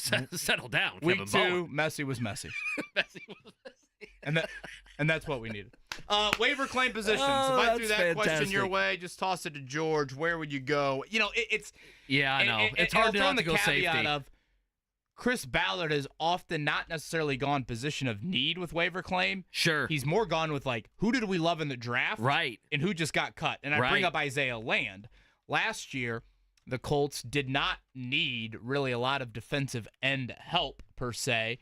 Or at least on paper, they didn't need it. But then they saw Isaiah Land, a 6th-round pick out of Florida A&M, get cut by the Cowboys. The Cowboys had a deep defensive end group. And the Colts said, oh, yeah, that's a guy that we were really high on in the draft. So we're going to claim him. I guess keep that in mind. But if I just ask you straight need, where would you go? Straight need would be safety. But, I mean, here's what I don't understand. They have done nothing but project at least a level of confidence with their safeties, having multiple opportunities with a lot of cash on hand to add somebody, to add a veteran to the mold or to the team, I should say, here at safety, and they have not done it. Why would I think now they would? I guess that's almost where I go. And they spend months. It's a depressing way to look at it. They've spent months projecting that, no, we have this figured out. And obviously Nick Cross is going to be the guy next to Blackman that almost now, if you brought somebody else in, you would at the very end of basically the preseason, at the very end of the preseason, as you move into game week, you would then be adding somebody to the team when you've not done that the previous weeks and months. I just, at this point, almost feel like they're not going to do that, that it will be somebody at a position that's not of need, that will be a young guy that they valued in their process, probably going back at least a year or two. Yeah, that would be my guess. Secondary is the obvious one, safety, corner. I like George mentioning running back. I do think that's a position that can kind of be popular on the waiver wire. Sure. So I like that. I wouldn't rule out, or at least I don't think they should rule out, an offensive tackle. We have seen them claim offensive tackles in years past, even when, again, on paper, it might not jump out at you. I just don't sleep too well with a rookie, Matt Gonzalez, who played 3 games last season, and then Blake Freeland as my backup tackles. I'm not. It probably needs to be talked about more. The reason it's not is just because we know everybody else on that offensive line, right? The starting guys we know and we love, and we don't get down. If we felt that way at safety, if we felt that way about Nick Cross, we wouldn't be talking about safety. And there is an element of, let's go back to our conversation with Joe Wright from earlier. There's an element of, 90% of the NFL doesn't feel good about their offensive line depth. So I can understand that, but still, I think that's a position group that you look at and you can't lose sight of the depth behind Braden Smith, given the injury history here recently. I thought George made a good point about Ronnie Harrison Jr. and him getting cut. I mean, Julian Blackmon. And I feel like we lose sight of just how healthy he, I guess, you're hoping he will be this season when you look on the back of the football card and it's a little different. All right, let's take a break. Coming up on the other end, I just saw the fan Twitter X account, just tweeted out our pick'em, so we got to talk about that. How can you compete against us? We'll tell you how as we take a break. We come back, we wrap up our number 2 next.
Coming up, 9 o'clock hour, we'll hand out our GOATs from the weekend. Continue our Colts combo. Head of roster cuts coming 4 o'clock. I am so ready for full college football slate.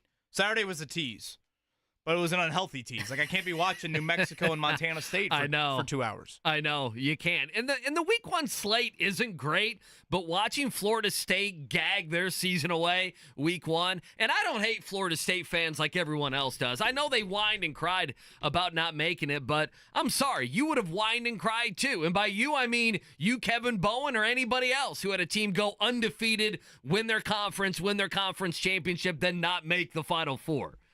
But they did whine a lot. The thing they were love all about over college football is you never know when disaster's going to hit. Like, I know. Here Georgia Tech is trying to milk out the clock. You're thinking everything's good. Next thing you know, they fumble. The snap's on the ground, and it's chaos. And they lose 12 yards. And so now they're trying out the field goal kicker from a lot longer than they thought. And what does he? There's nothing better than college kickers. And what does he do? Just bang it right Bang, home. right, yeah, from 50. What was it? From 50-some odd yards? 51, maybe, I feel something like, it was like close that. To that. Yeah. Yeah, I mean, it was, so it was a good start to the college football weekend. By the way, NFL-wise, I wanted to promote this. The Fan put it up at 107.5 The Fan. I retweeted it as well. Our Pick'em contest presented by Quality Supply and Tool. It is ready to go, and that's going to be NFL. We're going to pick games. We're not going to pick them against the spread because we're not that crazy. And so you have a chance to win $1,000. Again, go to 1075thefan.com. Go to the Twitter account as well. You can find out everything there. The host cannot win the money. We need to put something needs to be on the line for us, though, right? Well, I wasn't too worried about, me potentially winning the money there. We all just need to beat Jimmy Cook because Jimmy thinks he's a acceptable gambler, doesn't he? Well, he's got Isn't his own his segment, thing? right? I know, that's what I'm saying. So we'll do that again, at 1075 The Fan or 1075thefan.com. Go to the weekend in 15 minutes, 9 o'clock hour, 93.5, 1075 The Fan.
How many times is this played on College Game Day this weekend?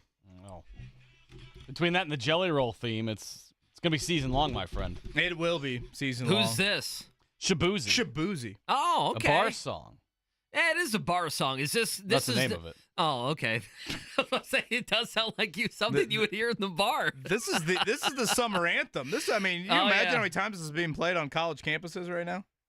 Boy, God bless him, man. How much fun those college kids gonna have this week, leading up to these games on Saturday. Oh my God. Purdue at noon. How great is it? At 3:30. That's where you're looking at of local interest. Speaking of kids, did you guys see the drama in the Little League World Series finale? I did. Do you, as we're all parents here, you guys much more veteran parents than I, do you feel bad for the kid threw the ball into right field? Did you feel bad at all for him? He broke down in tears. Some big confusion there for the Chinese Taipei, and no one covering first, correct? Mm-hmm. There. And how about Lake Mary, Florida? They were down to their last out in, is it 6 innings? Is that regulation? Or is it 7 innings? I believe it's 6. Yeah, they were down to their last out and hit a little blooper there to left field, was able to score to force it into extras there, and then, had the winning run on second and laid down a bunt there down the first base line, and Chinese Taipei did the whole first baseman comes in to field it, and he looks back to first base, and no one's there. No one's there. Is the second baseman supposed to cover if that happens? But I don't know if that kid could have actually got over there and made the play. Well, yeah, I know. I don't know. I don't want to break down, I'd have Little to look League at baseball diamond too here. much. I'm thinking once that runner on second heads to third, theoretically they're clearly trying to move the runner over, and get one out there and potentially, I don't know, is that stadium even big enough to do a sac fly? I'm always amazed how small the stadium looks. Oh, I know. It's unbelievable. I would say, yeah, given that they're young kids, that yes, you might be able to get a sac fly. You could? Maybe, yeah. I don't know. I feel like then I watch them play and I'm like, these kids are pretty darn. Oh, they're pretty good. Whoever the kid from Florida who was a shortstop was doing the Derek Jeter. Where he's like gloving it with one hand and doing the jump throw. I'm like, okay, that kid's going to be in the big leagues, and we're all going to be old in our 50s, KB. Like, remember when that kid was like Bryce Harper, all these big-time players, so many of them play in the Little League World Series. Well, I feel old right now. I thought I saw the Indy Star did a look back on 25 years ago this week, I think. Brownsburg Little League made it. Wow.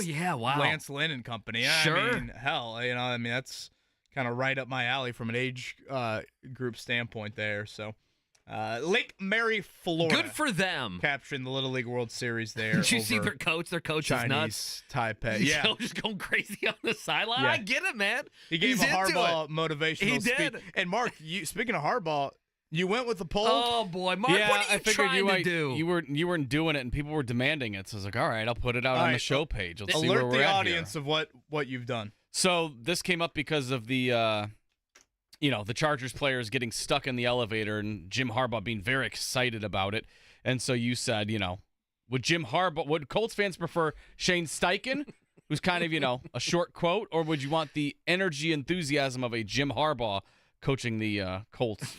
So I sent that out there. I said, who would you rather have Colts head coach? And I believe I said 12%, right? That was my guess. Colts fans would vote 88% for Steichen. Right now, 12 for Harbaugh. Right now it's 16%. So it's 84-16. I took the over. It's very early. Very early voting. Yeah. I'm sure the fan doesn't want to retweet that, do they? The fan account? Just put that on our account. We're not calling this vote just yet, despite the overwhelming odds in Shane Steichen's favor. The Chargers going to make the playoffs? No, I don't think so this year. Although, I like Harbaugh. I don't think so. The AFC's just too much of a beast. Too much turnover there.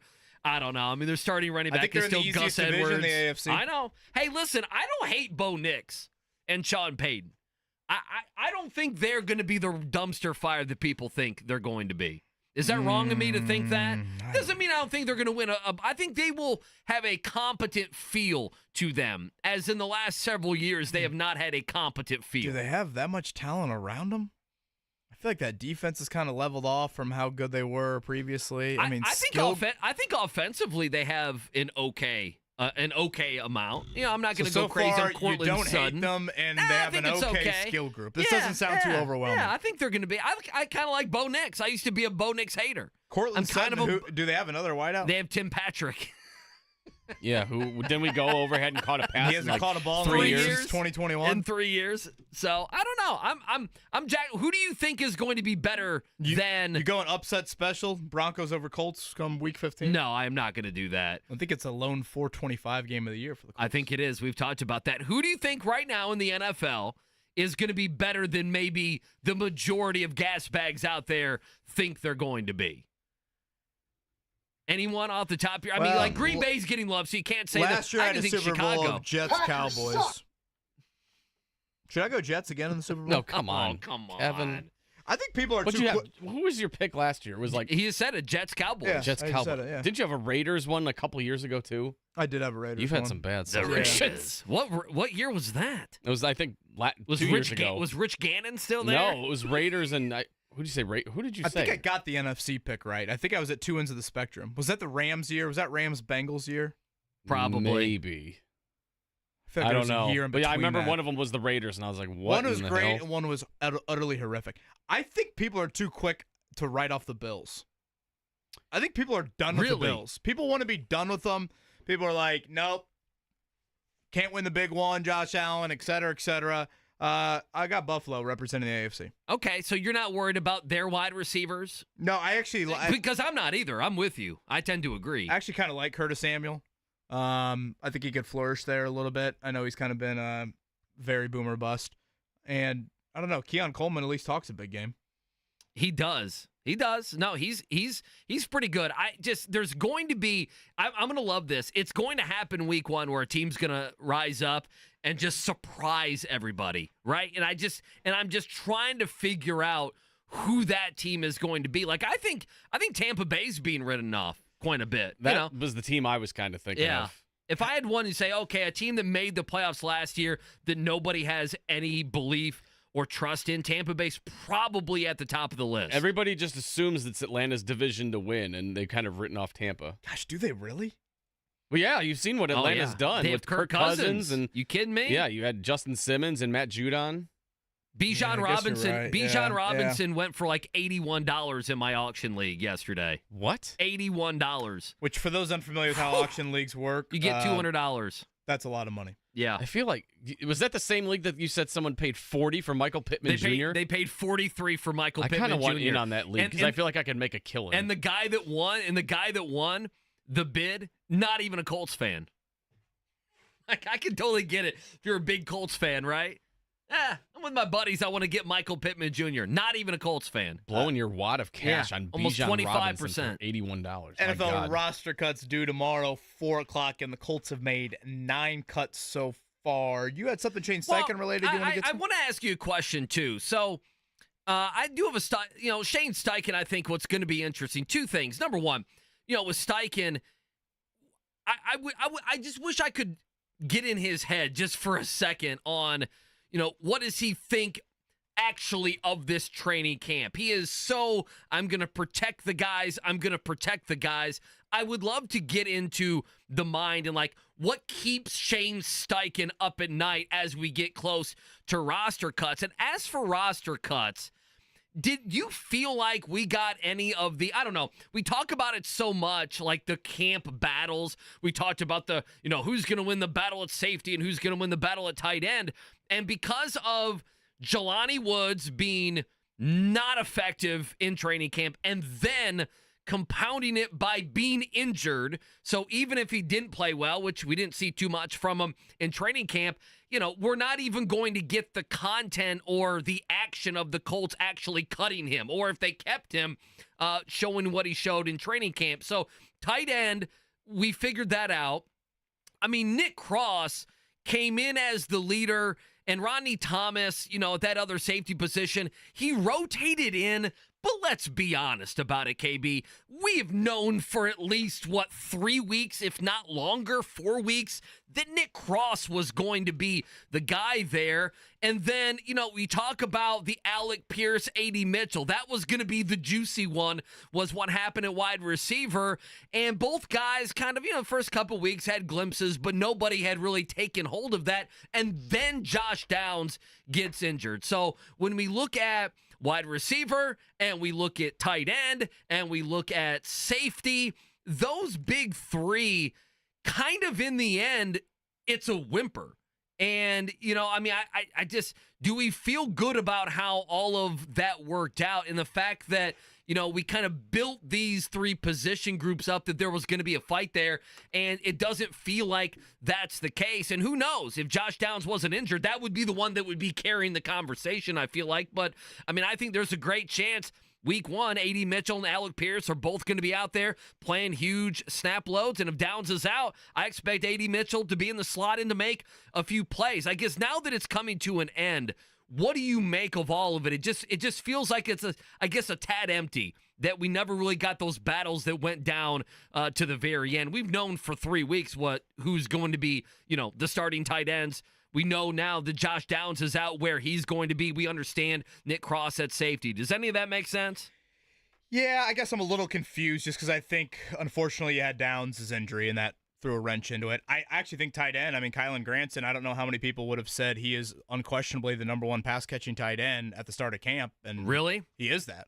Yeah, without a doubt. So I think people still held out hope that Jelani Woods could be that. Jelani Woods had a healthy spring. Jelani Woods flashed in the spring. I think people, if you would have handed a depth chart to people at the start of camp, they would have said Jelani Woods the number one tight end. It just never happened, though. We never had those glimpses. Right. And I guess that's what you get into the competition battle of Granson was there every day. And I know Granson obviously just had a very unfortunate Thursday preseason mishap there, so it's probably not the best time to talk about him. But he is. When you come out there in a 2-minute drill against Houston, Kylan Granson is your number one tight end as a pass catcher. I'd throw corner in there as a position battle in that Jalen Jones and Juju Brents held off whatever challenge you want to act like Dallas Flowers had. And the question is, how much did a guy like Juju Brents outright earn it? And how much is it Dallas Flowers still coming off the torn Achilles there? So I would point there. But yeah, Cross, I guess with a bit of a whimper, you could make that argument there, and that I guess you really wanted him to grab it and kind of get a stranglehold on it, and he didn't really do that.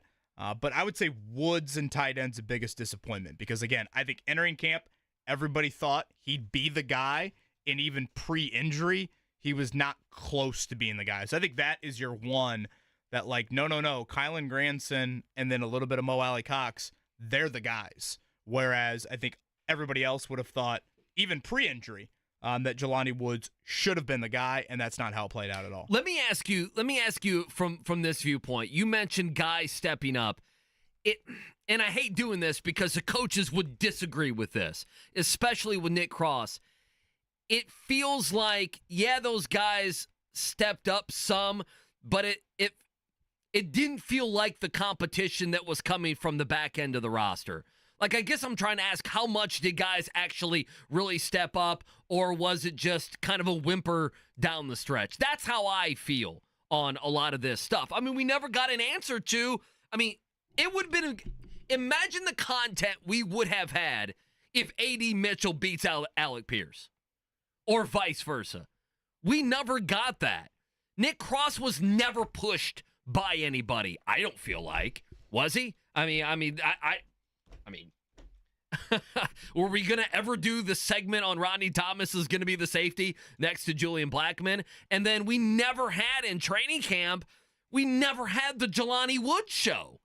So we got very little from wide receiver, and we never had the Jelani Woods show. I know guys stepped up. You mentioned Granson, he was there. So that would be a guy stepping up and winning a job, even though I thought he would probably still be the number one there in pass catching situations. I don't know. I guess I want the warm and fuzzy of a couple guys emerged that you feel really good about. And I feel like we sit here and we're like, oh yeah, it's Kylan Granson and Nick Cross. And we kind of thought that's what it was going to be a month and a half ago. Did Pierce and Mitchell do that for you at all? Well, I think they were going to, and then the Josh Downs injury to me changed everything, because now you can have them on the field at the same time. Well, they're both starters. If Downs is out, do you feel like those two, I guess, step forward? Probably not, honestly. Do you feel that way? I think the Colts would disagree with you, I guess, is why I bring that up. On the wide receiver, specifically? I think they view Mitchell and Pierce have taken a step forward. And I'm a little bit more of, I think I did the preseason checklist ahead of Thursday Night Football, and I was like, I want to see Pierce and Mitchell do it in games. Because, again, I get the vibe from the Colts that they do feel like, hey, this is the best wideout depth we've had in years, and, Pierce and Mitchell are ready to go, et cetera, et cetera. And I'm like, okay, I can see where some of that comes from in camp. There were definitely some moments as camp reached its latter stages where I thought Pierce and Mitchell had some good days, but I still need to see it in games. And, obviously if you go to Thursday night, Pierce had a flash or two. Mitchell had a flash or two. Now, for Mitchell himself, there were also, rookie moments in there. And obviously they weren't in the game outside of the first quarter and a half. So I'd say that's the one that if you ask the Colts, they'd probably push back and say, no, I don't feel like that's a whimper. The whimper is Josh Downs getting hurt. Right. But I don't think they view I guess that's my Pierce point. and Mitchell as it's the battle between, the most attractive Bowen boy in the family. Well, that's quite the battle. No. They view it as there's a little bit more there. Whereas at safety, I think you can make the argument of who is more mediocre or who's less mediocre, however you want to look at it. I think that's how they view safety, or at least that's how we view safety. Whereas at receiver, I think they genuinely feel encouraged by Pierce and Mitchell. Before we get to our go to the weekend, just quickly, I want to clean something up on that. I feel like A.D. Mitchell had flashes to where I think he's going to be good. Listen, I do think that. I think Alec Pierce has also had moments. I think as a unit, you could say that those two guys competing, they got a lot better. I guess what I'm at is because of the Downs injury, even though it was going to be flipped or spun, that no matter who lost out on that wide receiver competition, they were not, it's like they weren't going to not play. So if A.D. Mitchell would have lost out to Alec Pierce, just flat out in the battle for that third wide receiver spot, it's not like Alec Pierce was then going to have 82 or 98% of the snaps, and A.D. Mitchell was going to have 2% of the snaps. I guess what I'm pointing out is we never got finality to that, right? Because of the Josh Downs injury, that was the number one thing in camp that I think we were going to talk about was wide receiver. And because of Downs, we never got into the nut-cutting time. And we might have to wait, week 2, week 3, whatever it is. I don't have a great feeling about Downs playing in week 1. I just don't right now. Again, next Wednesday would be 4 weeks on that injury. It's a 4 to 6 week injury. That would be very much him coming back, and can he ramp up and be ready for an NFL game in just a few days? I think that's going to be difficult. We never kind of got the winner. The spin was going to be the other guy is still going to play. Yeah, but there was going to be a winner and a loser, and it feels like we never got that. It feels like Nick Cross never really got pushed that much, that he was just going to be the guy. And then Jelani Woods didn't push any of the tight ends. In the end, the tight end position cuts tomorrow is easy for the Colts. And I don't think it was going to be easy just a month and a half ago. It is pretty crazy to me that we now exit everything. We've exited the preseason games. We've exited all the training camp practices, all the joint practices. And if you look at it, the Colts have added some sort of a veteran at various spots. Sure, Greg Ward, Laquan Treadwell, give us an effort at wideout. See what happens here. Derek Rivers along the defensive line, and yet corner and safety, nothing, never, nothing. Touched. Not in that magnitude at all. So why would we think they're going to this week? That's what I go back to that we talked about in the 8 o'clock hour. I guess to play devil's advocate, the guys that do get cut this week, a lot of them do come from the draft that we just had.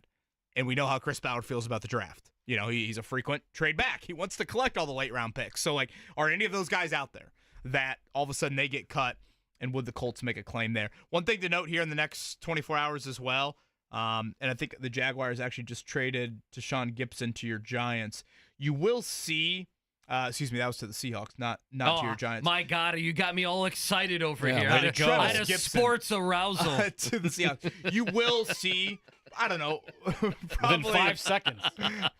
Probably a half a dozen of these trades where teams feel like they've got, and last week we brought up the name Cody Parkey was traded by the Colts for a late round pick. We did the breaking news sounder, I think, in the you 8 will o'clock get hour. some of that where, some of these teams that feel like they've got depth at a particular spot, or if I'm not mistaken, I want to say the trade, this would have been 6-7 years ago now.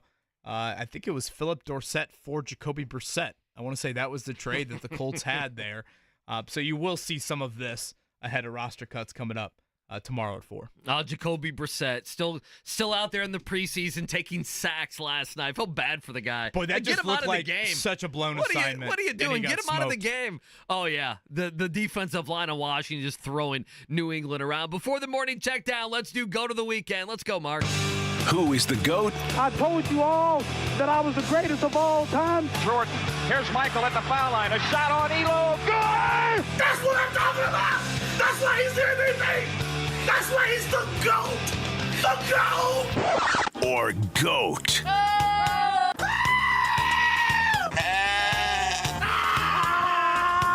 This guy sucks. Of the week. All right, it is time for our GOATs of the weekend. Andy Sweeney, I'll let you decide where you want to lead off. All right, I'm going to lead off with the top GOAT of the weekend, the good side of the GOAT of the weekend segment, and I got to go with Pat McAfee. No one has been drunker on ESPN air than Pat McAfee was. Tell that to Mr. Namath on Friday. Good point on that. But at least he wasn't hosting a show. McAfee was, if you look it up on the internet, because obviously you were listening to Query and Company right here on The Fan. I mean, he was openly on air talking about how drunk he was. He got to the point to where he had drank so much beer, KB, they put another Guinness in front of him and he smelled it and he kind of pushed it away. That's when you know your stomach is in a bad spot on drinking stouts. Come on, McAfee. He talked about Guinness is a 5-course meal. It is. He talked about his gummy usage. He basically talked about altering his brain and mind every single way you could on ESPN television while doing a show. So to me, I know there were a bunch of people who sat back and probably did not like that. And for that very reason, I find it funny. I found it funny, and he's my go to the weekend. I'm going to go sentimental of just football's freaking back. And I just love football season. So you're just football. I'm finding myself Friday night being like, I need more updates from Kyle Neddenrip right now. And then Saturday, again, I unhealthily watched way too much of New Mexico and Montana State. We didn't even talk about your alma mater on Friday night winning Cathedral. I mean, you were looking down. You were looking down on them. I was shocked by that, and I was also happy to see the Notre Dame recruit Mark Zachary had a pick 6 in that game. I love this time of year, and the sentimental aspect too, Andy, is like I know how much Friday Night Lights means to so many people, and I know how much, honestly, laugh at IU football and a little bit of Purdue football like you'd want. I mean, some of my most vivid memories are just waking up on a Saturday morning being like, I'm going to go tailgate with all my friends. Oh, I know. That's what I was saying. If you're a college kid, no, it's fantastic. It's such a great week. I mean, this is great. Here we are, bonding in the parking lot, and we're, drinking, eating, throwing the football around. And, little cornhole. Cornhole action, all of it. And losing bets. I don't really tailgate at Colts games, unfortunately due to my job, but I know how much people eat that stuff up as well. So I am just sentimental, pigskin time, baby. Let's go. My good of the week was of the pro wrestling variety. AEW, who is the alternative to WWE, had their WrestleMania yesterday. All in pay-per-view at Wembley Stadium in London. It was outstanding. Plenty of surprises, great matches. And the time change was great because it was right in the middle of the day. So it ended at 5 p.m. He didn't have to stay up late to watch it. So it was outstanding. God, how drunk were they at Wembley Stadium? Oh, they were hammered. There was all the soccer chants going. There was the crepe paper flying all over the place. It was incredible.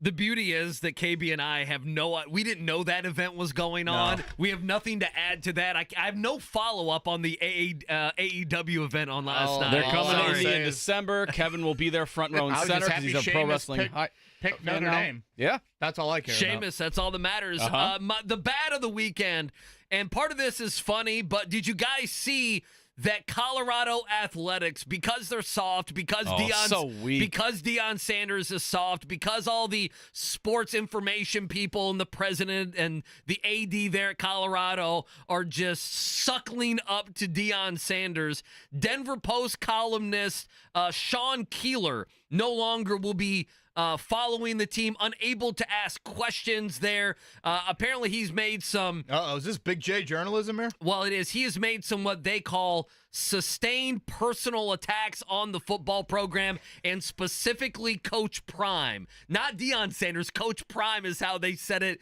in their statement. He has said things such as calling Sanders a false prophet, Planet Prime, the Bruce Lee of BS. I hope Colorado goes 0-12. I mean, there are a lot of people done with Dion in Colorado. You want to talk about jumping on the bandwagon? There are a lot of people jumping on the North Dakota North Dakota bandwagon for. Is that who plays Colorado? On Thursday? It's North Dakota. Those Dakota schools always pull off an upset. Well, that's what I'm saying. They're going to have a bunch of big ass offensive linemen. Like you don't have to worry about. Are the Florida State message boards? Are they saying Dion to Tallahassee after that one? I feared he was taking over the Cowboys. Was taking his son with him after the Cowboys didn't sign Dak Prescott. Lowercase. Settle down just a little bit. The Bruce Lee of BS is pretty good. Yeah, I actually laughed at that one. North Dakota, Colorado on primetime ESPN 8:00 Thursday night. So you get some national. I was TV curious right what there. our Thursday night game was. There you go. We always get one of those Thursday night. I saw like North Carolina, Minnesota. Yeah, like, that's the Fox game. Random game here, but my lowercase goat. So I told you guys we went to Conner Prairie on Saturday. Great time up there, up in the hot air balloon. Again, knees were weak, palms are sweaty. There was no vomit on the sweater already, thankfully. Then we went home, and Maddie's like, "Hey, let's just stop at McDonald's." I'm like, "Gosh, I just, I don't know. Well, you wanted to be healthier? So we did Shake Shack. Okay. Hell yeah. Okay, there you go. Shake Shack is awesome. It is and you know great. what? I go in there and I think, I miss Steak and Shake. And that's my lowercase goat. What? Can we fund Steak and Shake better? Can we not be bankrupt?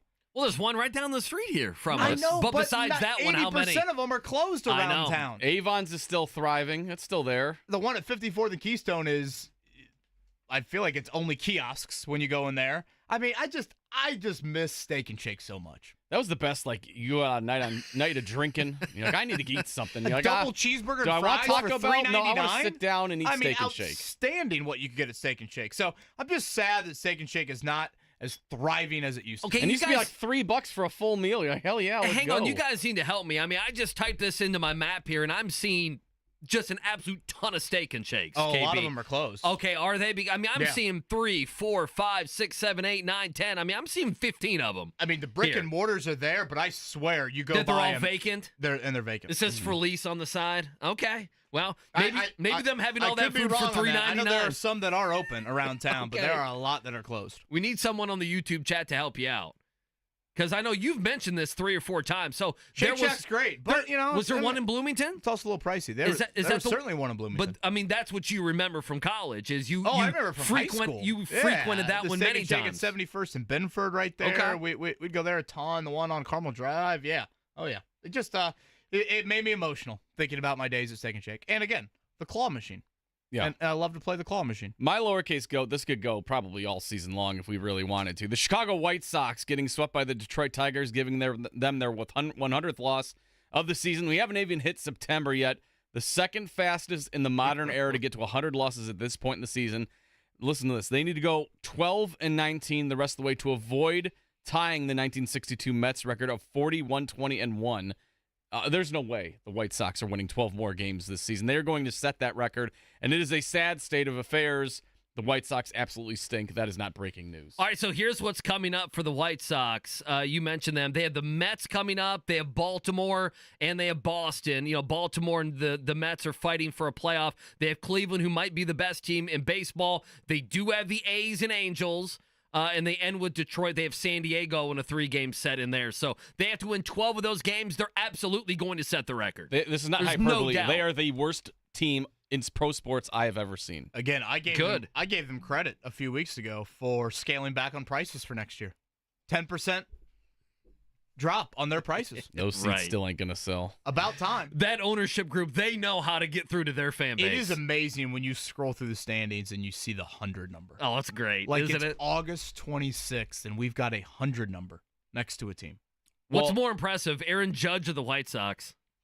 I think the White Sox pathetic play is the most it's arguably one of the more impressive things in sports. I totally agree. That we've seen. One of the wilder stats I saw, because I was scrolling through the standings over the weekend like a sicko, and their run differential minus 276. I mean, it's That baseball. I've never seen that number next to a team before. I mean, we always say this in baseball. You never know. Any given day, blah, blah, blah. And here it is. Any given day, all they do is lose. I think what they should do, they will not do this, but on Thursday, September the 26th, that is their last home game. Now, they do end on the road in Detroit, but that's their last home game. They need to make tickets $1, or I guess right now, technically, they probably are. Free tickets or whatever, and try to get as many fans in there for the final game of the year to celebrate the losing. But again, no one will ever do this. Well, no, they're with my ear to the ground of the White Sox fan base, there is some talk of them trying to buy tickets for when the game they can set the record at, that they sell out that game, and the fans just root against the team. Oh, that's fantastic. Which would be outstanding. I'm sure that'll go over well. Keller chimes in here in the YouTube chat, and RIP to Keller's grandma. Keller goes, the Avon Steak and Shake. My grandma died a couple years ago. One of her last wishes was a cheeseburger. I absolutely love that, by the way. And Keller went there and said the place was empty. He went around back, and everybody was outside smoking. That's where we're at. They went out of business. That's where we're at. By the way, I stand by my Rob Manfred MLB request from a month ago. The AAA. Charlotte, is that what we decided for the White Sox? I think we did. They should take over. Get the Knights for the final up there. month of the year. I got no problem Literally, with that. all the home games in Charlotte. Well, you think the White Sox think but their farm system is worse. You can't cheer for AAA though. You cheer reward against the fan base in Charlotte because they had to watch all these guys come through the system. They had to watch all these bad players play. You're right. Yeah. Well, they got even worse, more bad players in their farm system. But at least they get to watch good major league talent. Look at these opposite dopes. them. Now they get to watch. Who'd you say they play the final month of the year? I mean, just everyone. I mean, Baltimore, the Mets, there you go. The Tigers Red Sox. twice, Red Sox on the road. You can celebrate that. I mean, how bad do you have to be in the White Sox farm system that you're seeing what's going on the major league roster and you can't crack it right now? Okay, coming up on Saturday, you guys will like this. Hang on, and we'll get to a morning check down. We're late for that. Quickly, you guys will like this. So Saturday, September 7th, which is going to be next Saturday. That will be the second weekend of college of Notre college Dame, football. Northern Illinois. Here we go. I mean, who Let's doesn't? go. You'll have opener. You'll have that. Okay. You'll be coming off the Friday night game between the Packers and Eagles, so you'll be all upset if you lost your bet. But on that Saturday, September 7th, the White Sox are actually on national television against the Boston Red Sox, Mark. That's a Fox game. Gotta get flexed out of there. Can you imagine with all the football going on? That can't be regular Fox, can it? Fox is gonna try to throw on a baseball game at 7:00 at night with the worst team and the Red Sox who haven't done a damn Fox thing all Ocho season. channel? Oh my goodness! I'd rather watch 6 straight episodes of The Simpsons there. Just schedule that from 7 to 10 you might o'clock. as well. All right, pop quiz in a few. 317-239-1070 for that. Let's go ahead and check it down.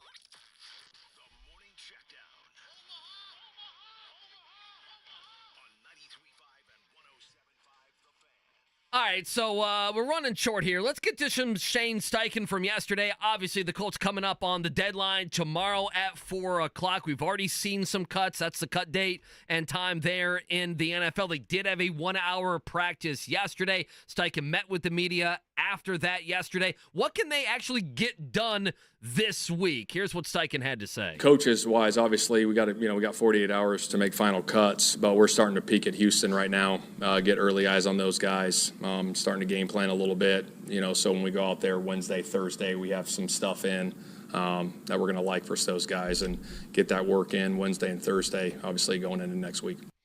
Tomorrow, we're going to go position by position. Are we going to break them down? Are we going to get real nerdy? I think you want to. If you want to, I'm with you.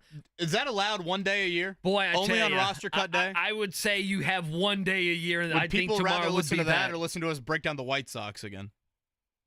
Boy, people love when teams stink it up. I don't know. Some people are like, get back to Colts roster cuts. Nothing's happening right now. What else do you want right now? Tomorrow, Settle down. 4 o'clock. Calm Colts down. have made 9 cuts so far, so still plenty more to go. You'll see some stuff trickle out, but as Shane Steichen laid out there, practice Wednesday, Thursday, and then all eyes towards a week from Sunday, the Houston Texans. All right, tonight, 7:30, the Indiana Fever down in Atlanta. It'll be the Atlanta Dream. They are a slight favorite in this one, the Fever.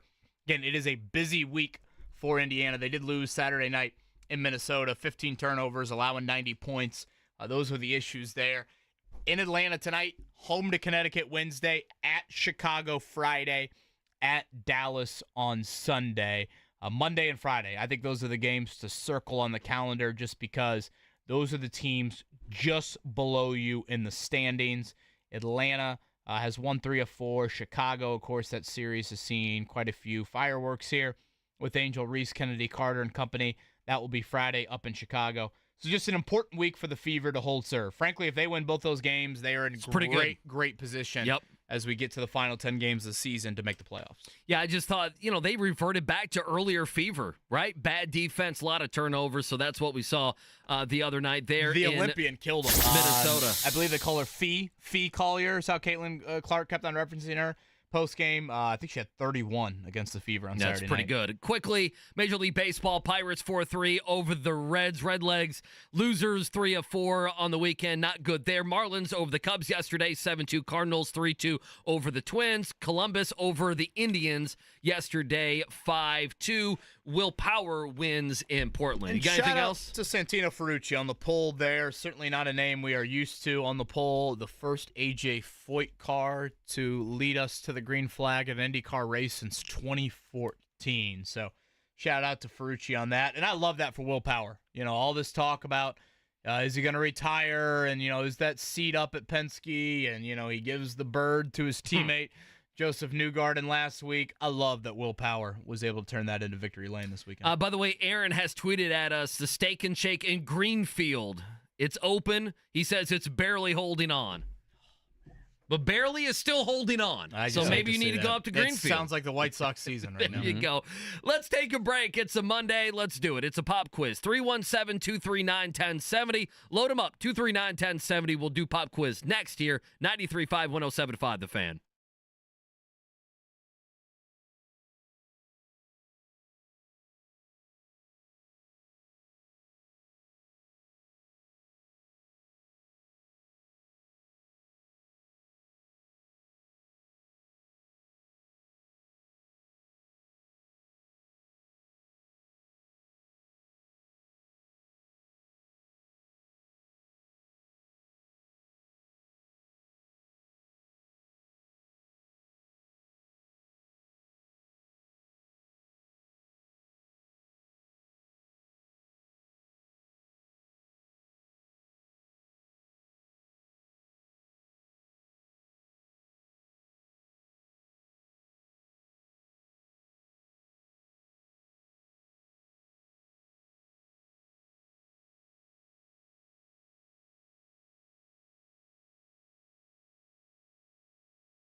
Reminder tonight for those wanting to watch the Indiana Fever, it's WTHR tonight. They'll be on Bally Wednesday, and then it'll be Ion on Friday. So I know we have to do this a lot with the WNBA and particularly the Fever schedule. They bounce around so many different TV stations there. WTHR, and I believe, if I saw this correctly, Bally is re-upped with their Baker dozens of NBA teams for next year. Yes, and they the have Indiana Pacers are on that I'm list. sure you're happy about that. So the $20 app will fire up that baby here again coming up in a couple weeks. The $20 app. The $20 it's wildly an inconsistent one. Yeah. app. Because you can just consume so much on that app, right?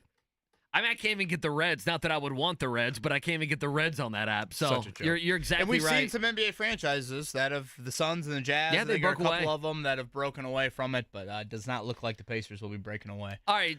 From that. So Mark told us during the break this looked like a difficult pop quiz. It's an 0 for 5er. You then looked at it and said, oh, it's an 0 for 5er. Scotty was even in the corner mumbling about how it's a tough Monday and everything else. Since we have talked White Sox, I mean, if this gentleman that we pick here to go on the air, could be a woman. If it could be, if he or she goes 0 for 5, do we present them an award?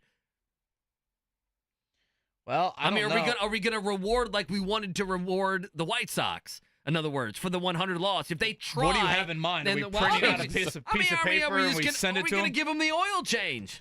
I mean, the people in promotions will never know. I'm gonna set this up. Okay, we're gonna with no hints. They're gonna get number 3 right. With no hints, the over/under's 1.5. If they get over that, the oil change is theirs. With no hints. Okay. Are you guys good with that? Yeah, that's fine. I like that. I guess I'll take the under.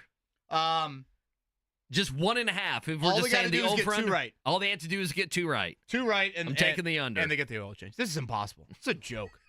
Unbelievable. Who do we got, Mark? Go ahead and pick somebody. Just pick somebody. We'll go fast fingers. That would be Brad. Hey, Brad. How you guys doing? Brad, we're doing great, man. Did you have a good weekend? I had a great weekend. What'd you do, Brad? I was at a wedding up north in Chicago with my wife. Her cousin got married, and we got pretty plastered. But we had a lot of fun. There you go, Brad. Here we Sounds go. good. Yep. I like that. Boy, Brad, how was that ride home? Did you stop at Fair Oaks to try to cure the hangover? No, we just came home. My wife slept the whole way home, and I had to stay awake to drive. So. Yep, count the windmills. That's what you did on your drive home. Yeah. Well, Brad, congrats on that. Hope the hangover now is gone. I think this pop quiz is impossible, but you sound smart, so let's give it a try. Good luck, Brad. All right, let's get into it. Number 1, the Fever lost in Minnesota Saturday night as the Lynx became the 3rd team to clinch a WNBA playoff berth. Which team currently owns the worst record in the WNBA? Is it Los Angeles Sparks, Atlanta Dream, Dallas Wings, Washington Mystics? Washington Mystics. Brad, what was the drink of choice for you? Or drinks? There was a bunch of them, actually. We did a lot of tequila shots Oh, gosh. and drank a lot of Budweiser. Boy, that is quite the duo there. What Bud Heavy and tequila. What a man weekend. Man, that is. I would have mega busted home on Sunday. All right, the White Sox, Brad, they host the Tigers tonight as they try to avoid being swept in their 4-game series. What in the world are they still playing on a Monday for with a 4-game series? Yesterday's loss gave the Sox 100 losses on the year. Chicago needed just 131 games to reach 100 losses this season. The second fewest games in modern Major League history. Name the only team that needed fewer games to reach 100 losses in a Major League Baseball season since 1900. Are we going to the 2007 Boston Doves, the 1916 Philadelphia Athletics, the 1935 Boston Braves, or the 1962 New York Mets? Let's go with the Boston Braves. Question number 3, Brad. Aaron Judge hit home runs number 50 and 51 in the Yankees' win yesterday over the Rockies. It's just the 11th time that a player has reached 50 home runs before September 1st. Judge is the 3rd player to do it multiple times. Name one of the other 2 players to hit 50 or more homers in a season before September 1st. Mark McGuire and Sammy Sosa. Whoa. We just needed one of the two, He gave right? both of them. I like that. So far, this is going exactly according to plan. It is. Now let's see what happens. Today, Brad, marks the 85th anniversary of the first Major League Baseball game telecast as experimental station W2XBS broadcast from Ebbets Field in Brooklyn. Shout out to radio. God bless terrestrial radio. Name the team that the Dodgers lost to in MLB's first televised game. Oh, this was TV. In 1939. The Cubs, the Giants, the Reds, or the Phillies? The Reds. Let's go, Brad. There we go. Would have lost my money. Joe DiMaggio holds the MLB record for the longest hitting streak, hitting safely in 56 straight games, all the way back, of course, in 1941. Since then, Pete Rose came the closest with his 44-game hitting streak back in 78. Since Rose, the longest hitting streak in the majors is just 39 games, which came to an end on this date. Who did it? Luis Castillo, Jimmy Rollins, Chase Utley, Paul Molitor. It's a good question. What'd you say, Chase Utley? Yep. Brad, did you know number 4, or was that a guess with the Reds? That was a guess. Gosh, that was quick. It was quick. Wow, okay, we set the over-under at 1.5. Yeah. The WNBA team that has the worst record, he said the Mystics. It's the Sparks. 6-24 there. He went Boston Braves for number 2. I mean, who the hell knows? Yeah. Philadelphia Athletics there. He then missed number 5. He went Chase Utley. I always liked Utley's swing. Yeah, it's Paul Molitor. 39 games back in 1987. But sure enough, he was decisive on number 3 and then a great guess on number 4. Correct. That's a Jiffy Lube oil change. Being a Reds fan, are you going to abandon following this team? He hit the over. He nailed the over. Brad, congrats. The hangover is gone, and you've got a Jiffy Lube oil change coming your way. Tequila shots, man. You got to watch out. If I said... That's a watch out, brother. Could you do a handful of tequila shots in a night? I mean, yeah, I could. I wouldn't like myself for doing it. No, I'm much more of a mixed drink guy. I'm not as much of a shot guy. Would you be hungover? Would you be hugging a toilet? Would you be? I'm not a guy that's going to throw up the next day. That's just not. It's just not how my body is. I guess made up. So will I be hungover? Yes, yes, of course you would be. With tequila shots, come on. Well, I'll give Brad credit. That drive home sounds miserable. No, the next day, doesn't it? Mark was in Chicago. He's on the phone. He's in Chicago this weekend. Terrible. All right. Let's take a break. We'll wrap up the show one final time here on this Monday. Wake up call 93.5, 107.5 The Fan.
Now, this is awesome.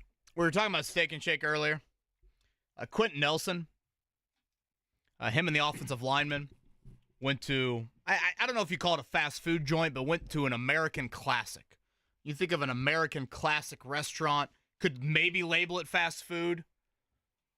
He went there with his 13 fellow Colts offensive linemen. Okay, where did they go? You guys want to take a stab at it? An American staple. Okay, so I was going to go Cracker Barrel, but that's not. Very good guess. Yeah, but that's not fast food like at all. You sit down, you get a menu, you wait 10, 15 minutes. Tremendous guess. Mark Dykton?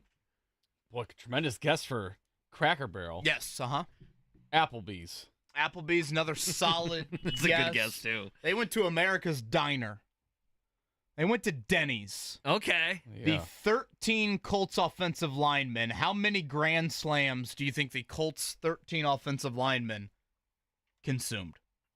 So do you have the numbers there? I don't. The actual but numbers? Let's throw out the hypothetical. Well, I mean, each one of those guys could down one of those by themselves. The question is, you doing the pancakes on top of it, or how much of the pancakes and because you get 2 pancakes, whipped 2 toppings, eggs, 2 sausages, and 2 pieces of bacon, right? Yeah, I mean that's a good start for an offensive lineman, but that's not going to be the entire meal. You think they went 1 each? Oh, I think they could easily go 1 each. Yeah, I think there was other food there along with that.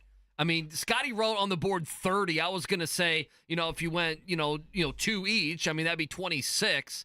So, yeah, my over-under might be, 26 and a half. So that would be, if we'll go off Scotty's number, 30 grand slams at the price of $12.99. That's a $389 bill there. Who knows about the cups of coffee that may sides of bacon thrown in there. Yeah, the extra sides. There's going to be so many extra sides of just other stuff. Can you imagine the fear on the cooks' faces when those men walked in? Did they know? Then the joy on the waiter and waitresses' faces when those cooks. Well, do we know if they knew they were all Colts offensive linemen? I asked that in all seriousness. I don't know if you want to call ahead and be like, Colts offensive line's coming. We're showing up. Yeah. It's not going to be the corners. How great is that? Yeah, you want to resurrect fantastic. Steak and Shake. Have the offensive lineman of any NFL team go there. Amen to that. That's a great point. Amen to that. All right, good stuff today. You miss any of it, 1075thefan.com. Query and Company coming your way at noon, JMV at 3. Everyone have a good afternoon right here on The Fan.